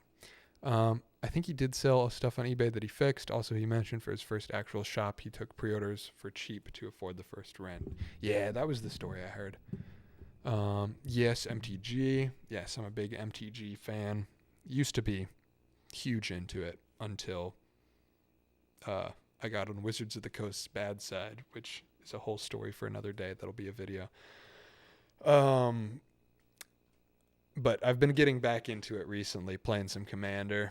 I want to buy some new decks, because I don't know how many Magic the Gathering fans there are in the chat, if there's much overlap, but I love tabletop games, like tactile things that you can hold with your hands. Like, I'll take Magic the Gathering over Hearthstone any day, because there's just something about collecting and physical items special. But I have a deck that's like extremely overpowered, and it's almost like not fun to play with like everybody that I normally play with. But it's like not fun to make a deck intentionally less powerful. So it's like I want to make a new deck that's just jankier. So I've got some lists that I just need to buy. I am text that's being displayed on a cathode ray tube monitor. Indeed, you are. Well, not anymore.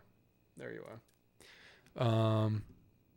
Oh, I just realized I'm not doing the mic angle thing today, so there's probably a little more interference than usual.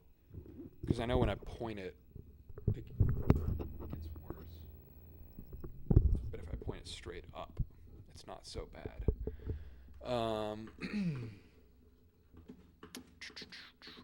Oh shit, SYJ's in the chat. What's up, man? Felix told me to tune in, so I'm watching during my day job. Love your vids. Damn, I didn't know you watched. That's sick, dude. I love your content. Yeah, we were just talking about you. How we're like similar vibes, but very polar opposites. Like, I've gotten comments in the past of like, you are the anti Scott Eugen. Like, it's just like, you paint all your tools white. I make all my tools very colorful and dirty. Like it's the polar opposite, and it's an awesome kind of parallel. I love it. Yeah, your videos are sick. I've been wanting to get some of those. Your idea of the tiny whiteboards using the blank credit cards is such a unique idea that's like so up my alley. It's like using something that's not intended for a certain purpose for another purpose. And that's such a cool idea. I want to get some of those and do that. Where was I in the chat? Any robot can be a battle bot with enough determination. Exactly. That's the story of the high school robotics. Man, in that class, we had a lot of fun. I never made any battle bots that destroyed any school property, but I did make what could be interpreted as a gun. It was just a very powerful slingshot, not a gun. But I did put a hole in a cabinet. We were way too unsupervised in that class. Yeah, that was regretful, but I did do that. And then I had to fix it. Yeah, that was the joys of an unsupervised engineering class. What else did I... Oh, there's a really dumb story from that class that is just too embarrassing to tell. I didn't know any better, and well, there's not even a story. It was just that me and my buddy were like playing hot potato with scratching a lithium ion battery because we didn't know that like that could start a fire. Like we were just like, ooh, it makes sparks. Cool. So you're like passing it back and forth. So stupid. So dumb. Yeah, don't do that. Love the monitor, brother. Thank you. The old CRT stack. I love that. Yes, exactly. For Osmond's grips, how did you put the holes on the sides of the hex sockets? Like drilling holes through the sockets. It is tough, actually. Drilling stainless steel is hard. Because it's really tough. Like, it's so much harder than drilling regular steel. I actually had to do it today for the injection molder project that I'm working on right now. It's funny because it won't even end up in the video because I cut apart a socket to do something, and then I ended up replacing it with like a washer. So it's not even probably going to end up in the video, but I had to drill another socket. The tip for drilling stainless steel, which is what most sockets are made of, is go slow. As it gets harder, it gets like as it gets hotter, it gets impossible to drill. Like it gets harder as it gets hotter. So you need a really sharp drill bit. Like pull out a new drill bit if you got one. That's what I had to do. And go slow. Take breaks. Almost like put your hand on it, and as you feel it getting warm, like just stop and do something else for a bit. Because as the stainless steel gets hot, it just gets impossible to drill. So that's the tip for that. You hand drilled that? No, I used a regular drill, but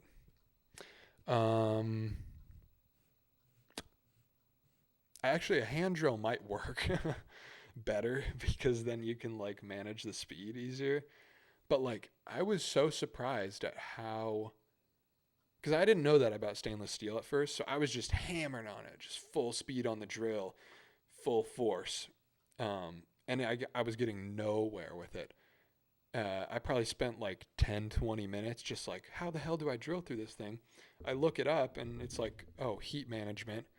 And then when I go at it for a second shot after it's cooled down and I do it slowly, I was like shocked how quickly I got through the thing. It was interesting. By hand drill, I meant not a drill press. Yeah, I don't have a drill press. But yeah, it was probably like the time that it took me to get like 5% into it, it took half that time to go all the way through once I slowed down and like did it correctly. That's a true statement. That's what they all say. Oh no. Is that about the lithium ion thing? Yeah. Fun fact, if you use a laser to cut steel, it hardens the edges. That makes sense. Yeah. I'm going to dinner. But thank you for hanging out. I appreciate you being here. That's epic. Thank you for the information about drilling steel. And that's just stainless steel. Like regular steel, you can go ham on it. I've never had much issues drilling through regular steel. But yeah, that probably was the most tedious part of the Osman grips was just drilling through the stainless steel. And then once I like, you also can't weld to stainless steel. Like well, you can, but I can't. I've just got a regular little flux core MIG welder. But yeah, I use some of the JB Weld steel embedded stuff. And that was a lot easier to like sand down and work with for making the notches and all that stuff and sticking the nut on the side of the thing. Yeah, that was a fun project. I haven't thought about that one recently, actually. That was probably the last one that I worked with leather on. Maybe I'll do some leather stuff soon. I want to incorporate. I've been doing a lot of funky camera grips recently, and those seem to be what's taken off on the channel. I don't want to dive too much into just camera content because I don't want to get pigeonholed as a camera creator. But for future camera stuff, like I've done the wood handle, I did like a copper handle. I want to do some mix of leather in there. I think that would be cool. I've heard a lot about JB Weld, but never actually used it. Any suggestions for uses? Everything, man. It's beautiful stuff. I only just started using it, but they had that steel embedded stuff that sticks really well to metal. I've been messing around with this. It was actually right on my desk here. Quick wood. I don't know if there's like wood chips in it or what. It's just specially formulated to stick to wood really well. I used some of that recently to fill a hole in my desk because, you know, when I mount stuff to my desk, I just, you know, drill holes willy-nilly all over on my tabletop. And I recently moved my mic arm from this side to this side, and I had a giant 3/4 inch hole that I ran the XLR cable through, and I wanted to fill that. So I cut a little piece of dowel and filled that hole, and then ran some extra JB Weld around that. And then regular JB Weld is good for plastic. Like, it's just super sick for forming stuff out of. Last time I used it before the Osman grip was a couple of years ago. I was like trying to make a custom mouse, and I was like working off of an existing one and like modifying the shape of it. And so I was kind of sculpting with JB Weld, and then it hardens to be like really solid. And that was interesting. There's so much stuff you can use it for. It's basically like clay, but actually strong. Your studio is killer. Love to see the Neistat Bros influence. Just found your channel recently and really enjoy it. Thank you, man. Thank you. Yeah, big Neistat influence, obviously. Okay. I paused the video a minute ago, but we were doing little director's commentary on the last vid, just talking about some extra stuff that got cut out. About how it's not my strong suit and I'm not very good at it, but I always end up doing more electronics projects and diving a bit deeper each time. Yeah, so we were talking about this stupid paint marker routing thing, which ended up being a good visual thing for the video, I guess, but that was just me being a little silly with not wanting to like trace things over and over. So I was like, screw it, I'm just gonna paint on it. these things were pretty tough to line up without having them flow into each other. In the past, I've had like big issues with these. Like they've been super annoying. This time I was a little more cautious and didn't over solder.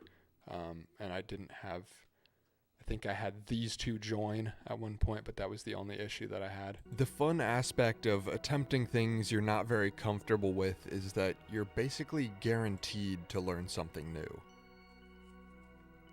While using thicker gauge wire might have been a good choice for doing things you're not comfortable with doing, you're guaranteed to learn something new.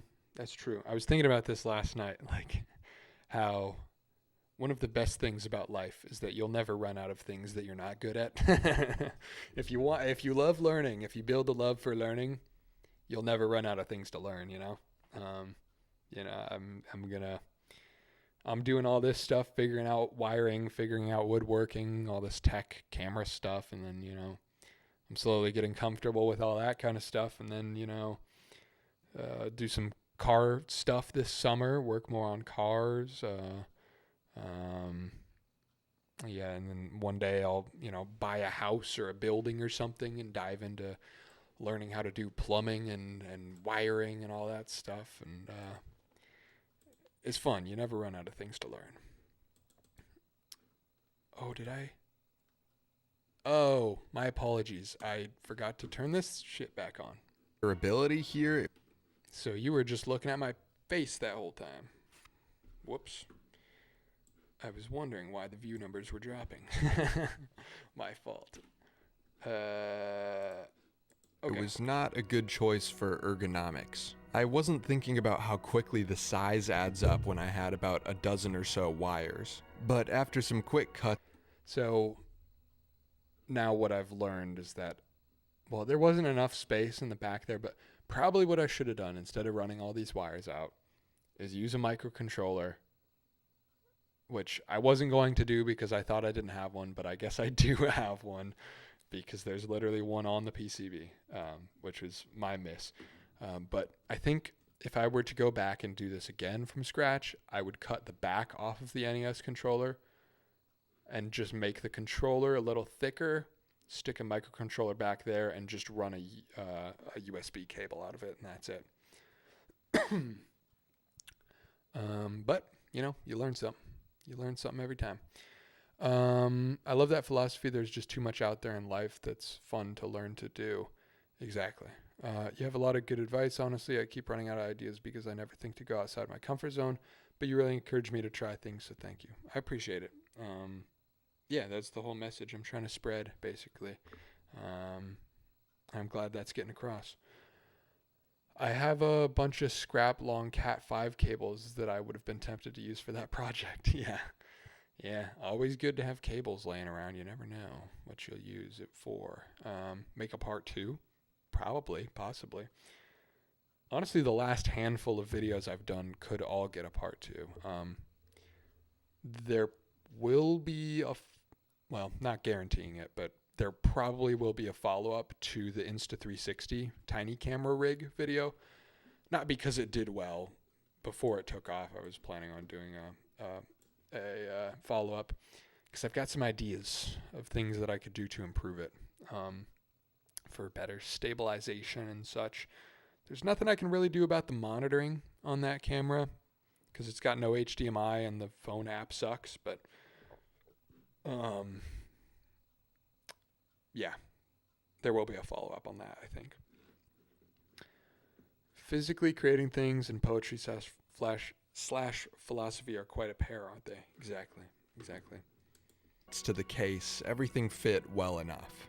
Now I just had to wire the thing up to the old keyboard PCB to get it to control the cameras.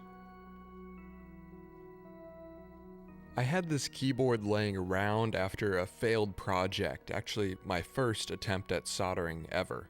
This is me in my college dorm room almost 5 years ago, soldering on resistors. This was also kind of dumb.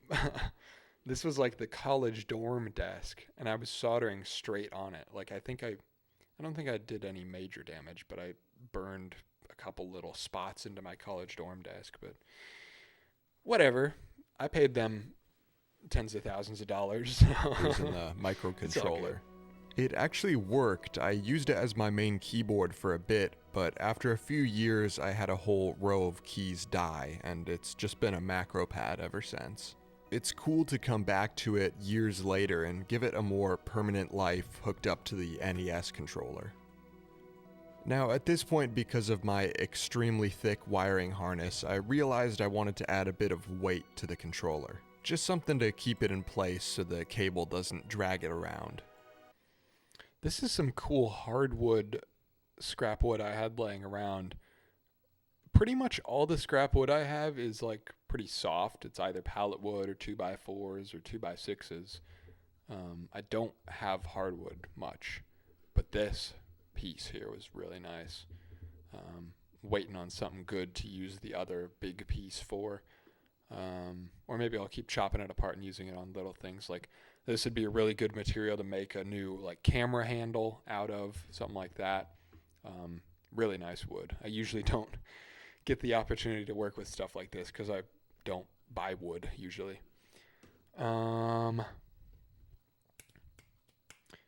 What a perfect use of the CRT for showing old footage. Yeah. I try to do that as a motif so it's like separate from, it for a flashback type sequence, it shows you without having to say anything that this is old footage. You should make one of those huge arms that you can attach to your camera so you can swing it around the shop. That's kind of what this is on. I have this camera on a mic arm, so it's like, oh, I just hit something. But like, so I can swing this one around. I don't know if that's what you're proposing, but a giant like industrial arm would be kind of sick. I've seen some people's setups where they like stick it to a light stand, or SYJ I think has something like this, like a big C-stand with an arm and all the cameras and lights coming off of that. I've seen a couple setups like that. I just don't have the floor space for it right now, but I would love to.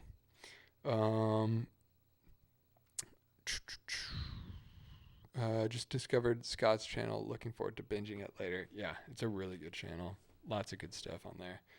And his editing lately has been insane. I have this little chunk of metal that I think was a weight from the base of a sewing machine, and it's about the perfect size. Oh, yeah. We were just talking about sewing machine repair earlier.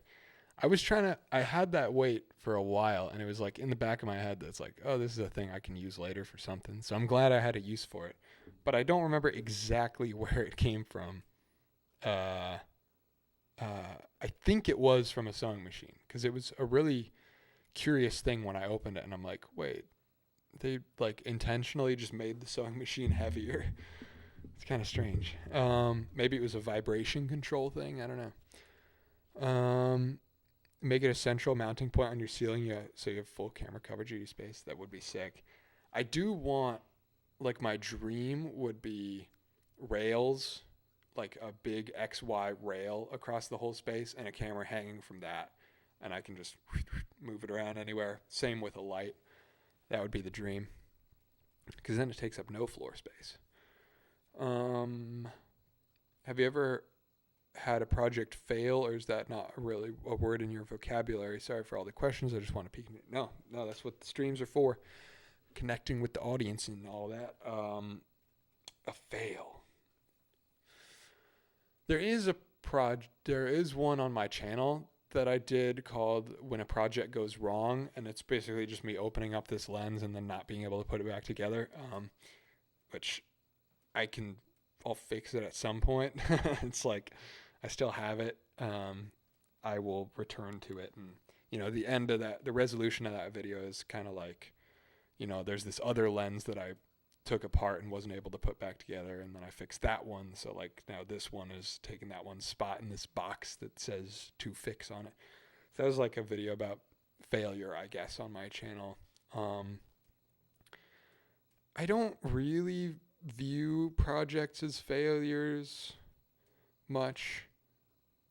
I was just thinking about this yesterday, actually, because I was watching Steezy Kane, who's a good YouTuber that I've been following for a while. He went out to Amsterdam with a budget from Atlas Lens Co., the company that makes cinema lenses, and he was supposed to make a short film for them, and the project went wrong, and he made this little mini doc about failure. And he was asking people on the street, like, what is your biggest failure? And I was trying to think, like, what would I say to that question? It's weird because, like, I think at least in my professional life and in the projects that I do, like personal projects, I don't regard many things as fails exactly, because you can always go back and fix something, right? I mean, I guess you can't. Like, I could totally break a camera beyond repair. But you always learn something. If you set out with the goal of having fun and learning, it's hard to fail on that, is I guess the ethos of it. Like the old dentist lights, but a camera. Oh yeah, I see what you're talking about with the hanging thing. Yeah. Hey bud, point the mic at your mouth, not the ceiling. Well, yes, but was it quiet? How much quieter is it? That's what I do for voiceover, but when I have the CRT on, I've noticed the interference gets worse because the CRT is so close to the mic. So, I guess my gain is set lower today than it usually is, though. My apologies. So, I couldn't really get away with that as nicely. But yeah, I've noticed there's a little more buzzing when the mic is angled. So, my voiceover setup, I have this pop filter. So this is the voiceover setup, is I'll talk directly into it like this. But for streams, I like not having that. I haven't noticed a difference with the CRT facing. Yeah, I don't know. I think it depends on the speaker setup. I've had some people. I have decided to kind of ignore it because the 1 out of 100 people that gets some weird interference noise, it probably doesn't matter. I mean, I would like the viewing experience to be better for everybody, but also at some point it's a compromise. When I was repairing my lawnmower a couple of years ago, there was literally a plastic bag of gravel in there so it didn't tip over. What was this about? I don't remember. Delay is behind. If you're at risk of a project failing, then just lower your bar for success. Exactly. That's the philosophy. Nah, but like, totally honest. Like, my bar for success for the projects that I'm doing on the channel is like learning something and having fun. It would be different if it's like the ballast of sewing machine. Oh, okay. Yeah, that makes sense. It's different for like the project of this YouTube channel as a whole. Like, you know, in previous years that I've just been messing around with it, it's like, oh, the goal of making videos is to have fun and to learn. But like this year, you know, it's still to have fun and to learn, but it's also like I'm making a big financial bet on this working. So it's like, it's not just that for this. So like, I think there's a different definition of failure when it comes to something that you're really betting it all on, like that. But I guess just within the videos, like project to project, a big part of my idea is lowering the stakes and not worrying too much about things being perfect. Bye friends in Germany. It's deep night and I have to sleep. Thank you for hanging out, Felix. Good to have you here. All right, I'm gonna finish this video and then end, I think, because we're going for about 2 hours. That's pretty good for me. My plan is to make a little wooden base for the controller and stick the weight inside. So I've got a little bit of wood shaping to do. Oh, wait, did I upload that version? Or is this, maybe I just clicked the wrong export. You see the S-Log footage for half a second. That's funny. I noticed this in the uploading process, and I think I re-exported. So I don't think this is the version that went live, but hopefully not. Doesn't matter that much anyway. Is there a reason paint pen instead of pencil or something? For the PCB? Just pencil wouldn't stick to it because it's a glossy surface. I use paint pens a lot because they work on every surface, basically. Like glossy surfaces, wood, it sticks to all of it really well, whereas pencils, like, I use pencils for marking cuts on wood, and that's kind of it. Otherwise, it's paint markers. Felix with the 20, thank you for more scrap wood. Exactly. You get it. More scrap wood. The scrap wood fund. I appreciate it, man. Thank you. Thank you for hanging out. Thank you for the dono. It helps out a lot.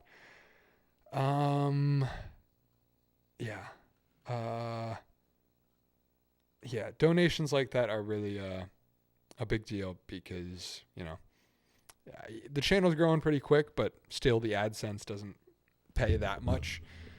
So direct donations are very appreciated. Thank you, man.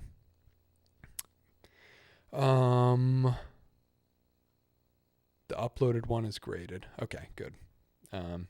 Yeah, it was just this one weird thing. But that's a little behind the scenes look, I guess, of what the footage looks like pre-color grade for S-Log.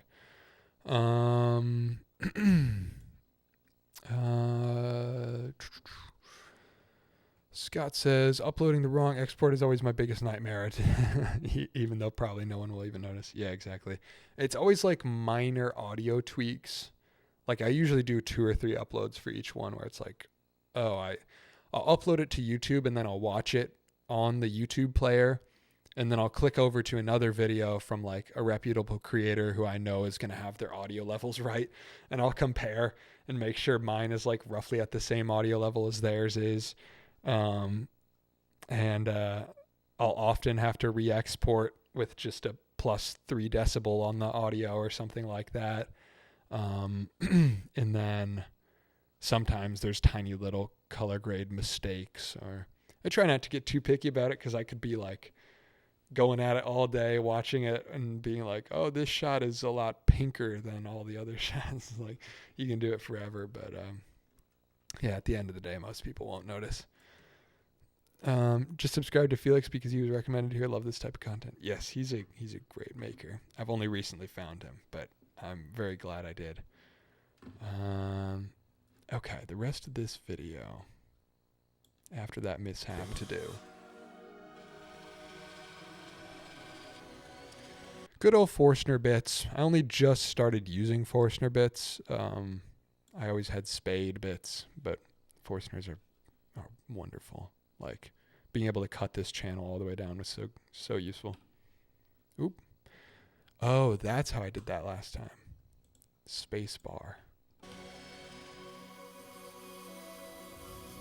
I've never tried this method of removing material with a circular saw before, but I liked it. Finishing this surface took a while though. Yeah, I did it kind of poorly because I, didn't set up a whole jig for it. So my depths weren't exactly perfect. I also thought I might get a comment on this about doing that so close to the vise and like maybe hitting it, but I was being careful to not hit the vise with the blade. With the channel cut and my chunk of metal fitting, I now had my weighted base for the controller. Yo, Scout with the 20, thank you, man. Thank you, I appreciate it. Thanks for the entertainment during the 9 to 5, and yeah, AdSense sucks. Maybe consider starting a membership. I might start one at some point. Yes, I've been debating between YouTube membership, Patreon, all this stuff. I would recommend look into Fourth Wall. I think this is what I'm going to go for. You should totally do it too, as like a patron thing. Fourth Wall is this new platform. Well, they're not even new. A lot of podcasters use it. And it's like a Squarespace type site builder plus a Patreon The reason it's better is because it's got a better video player than like Patreon kind of has a poor video player if you want to do any bonus content or early content or whatever. So I've been seriously looking at Fourth Wall as an alternative.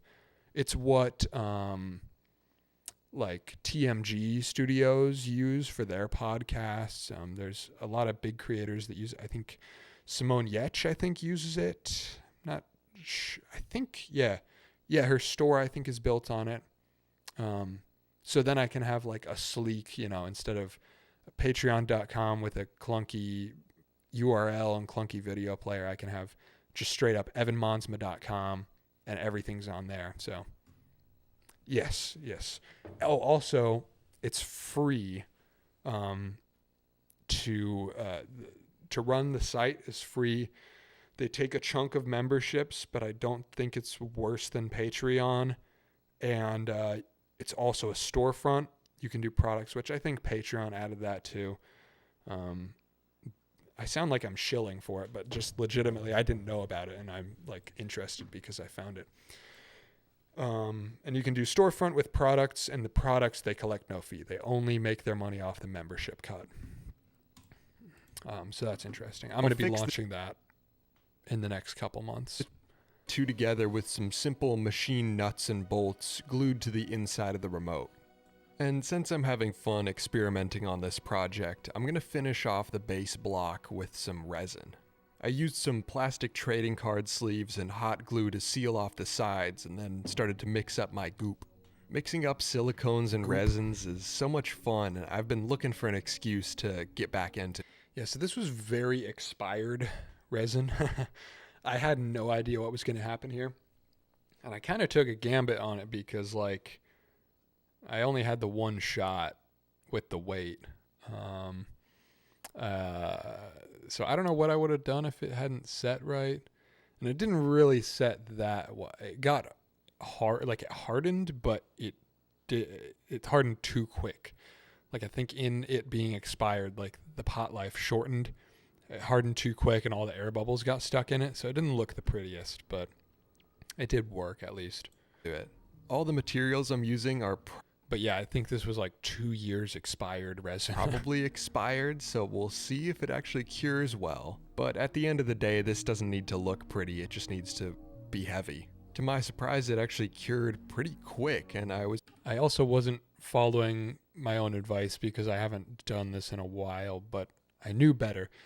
The higher you pour a resin from, the thinner the stream will get as it comes down because it'll get faster and thinner. So you want to pour from higher because it'll make a thinner stream and that'll trap less air bubbles in. So that's a little tip for resin pouring. was able to get right to sanding, which I didn't follow.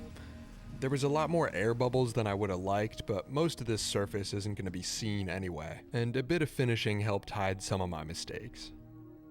With the weighted base now done, the whole controller assembly was basically finished. Only thing left to... I can't communicate over video how nice it feels, but like having that big old heavy block, because it's hardwood plus the resin plus the lead weight. It's like, it feels nice. Do before setting up the custom functions of my buttons is shielding the wires and building a rudimentary box for the keyboard PCB. This was basically just a bunch of pallet wood stuck together, since the control... This pallet wood box I made the day of. I finished the whole project except for this box, which I knew I needed to like tie up the project. And so this was the day of the upload I made this, and I made the box in probably under 10 minutes to cut and assemble this entire thing. And then I sanded it down as well. But that was kind of funny. Controller is doing all the inputs now. The actual PCB can get hidden away underneath the workbench somewhere. And with that, we have a functional controller. So let me give you a quick demo of this thing. Here's how I've set it up. The top button on the D-pad that I just pressed takes us to the top cam. Left takes us to the B cam, and right takes us to this big wide camera. And whenever I get a fourth camera set up, this bottom one will go to that. So actually not having a bottom camera, I found another use for it in that So each button will turn off all of the other video sources and turn on its respective video source. The bottom one right now turns off all the video sources but doesn't turn anything on. So it's kind of handy. Like, so I can switch around the camera angles with the top 3. And then when I press the bottom one, it just turns it all off. And so it goes to whichever monitor you were already on underneath. So like whichever monitor I had selected, pressing the bottom button will go to that one, which is actually pretty handy.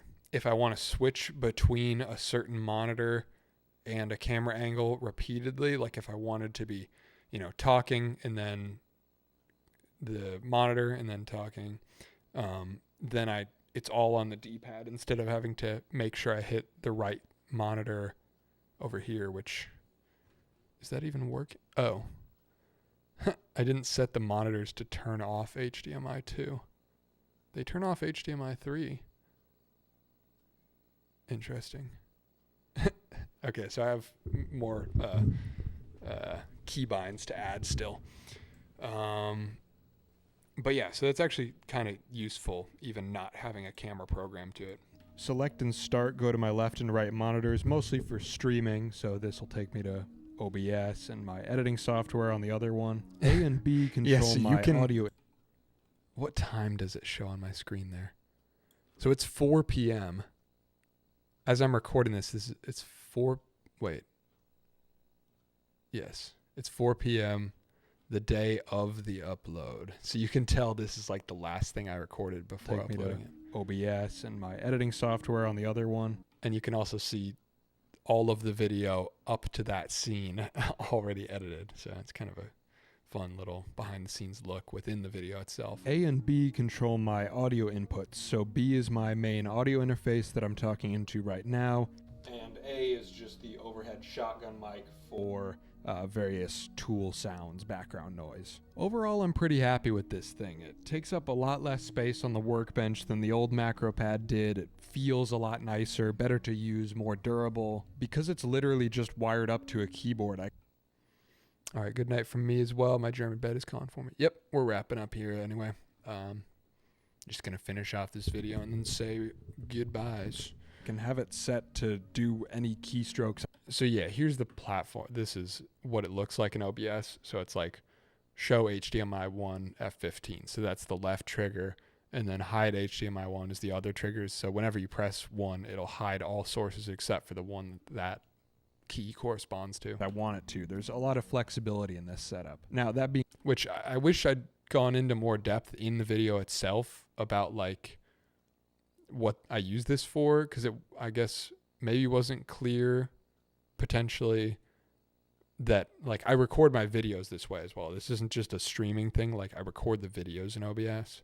So I could have been clear about the use case, but I think it comes across well enough. Like said, I think you could just get an NES to USB adapter and get the computer to recognize this as a controller and then adapt the controller inputs into keyboard inputs. But I had the old keyboard PCB waiting around for a project to repurpose it, so the only money I had to spend on this was the $3 for the controller. And yeah, it's a bit silly. It's a roundabout way to do something that's actually pretty simple, but that's the channel, made for the sake of making, you know? Anyway, it's time for me to put this thing to work on filming the next project, so thank you for your time. And that I did do. Basically right after wrapping this project, I started filming the next one, which is right here. That's all for today. Oh, you just got here. I'm just wrapping up, but I will leave the I'll leave the VOD up so you can rewatch if you please. Hey, Evan, I recently found your channel a couple nights ago and want to say thank you for making great videos and inspiring me. Hell yeah. Thank you. Thank you for the support. I appreciate it. Thank you for the lovely evening and inspiration. Thank you for being here, Sophie. Yeah, that's it. That's it for today. Catch you all in the next one. Have a great day. All right. All of you have beautiful nights and beautiful weekends. I will see you in another video on Tuesday. Peace, y'all. And thank you for the donos. Thank you for hanging out, Felix and Scott.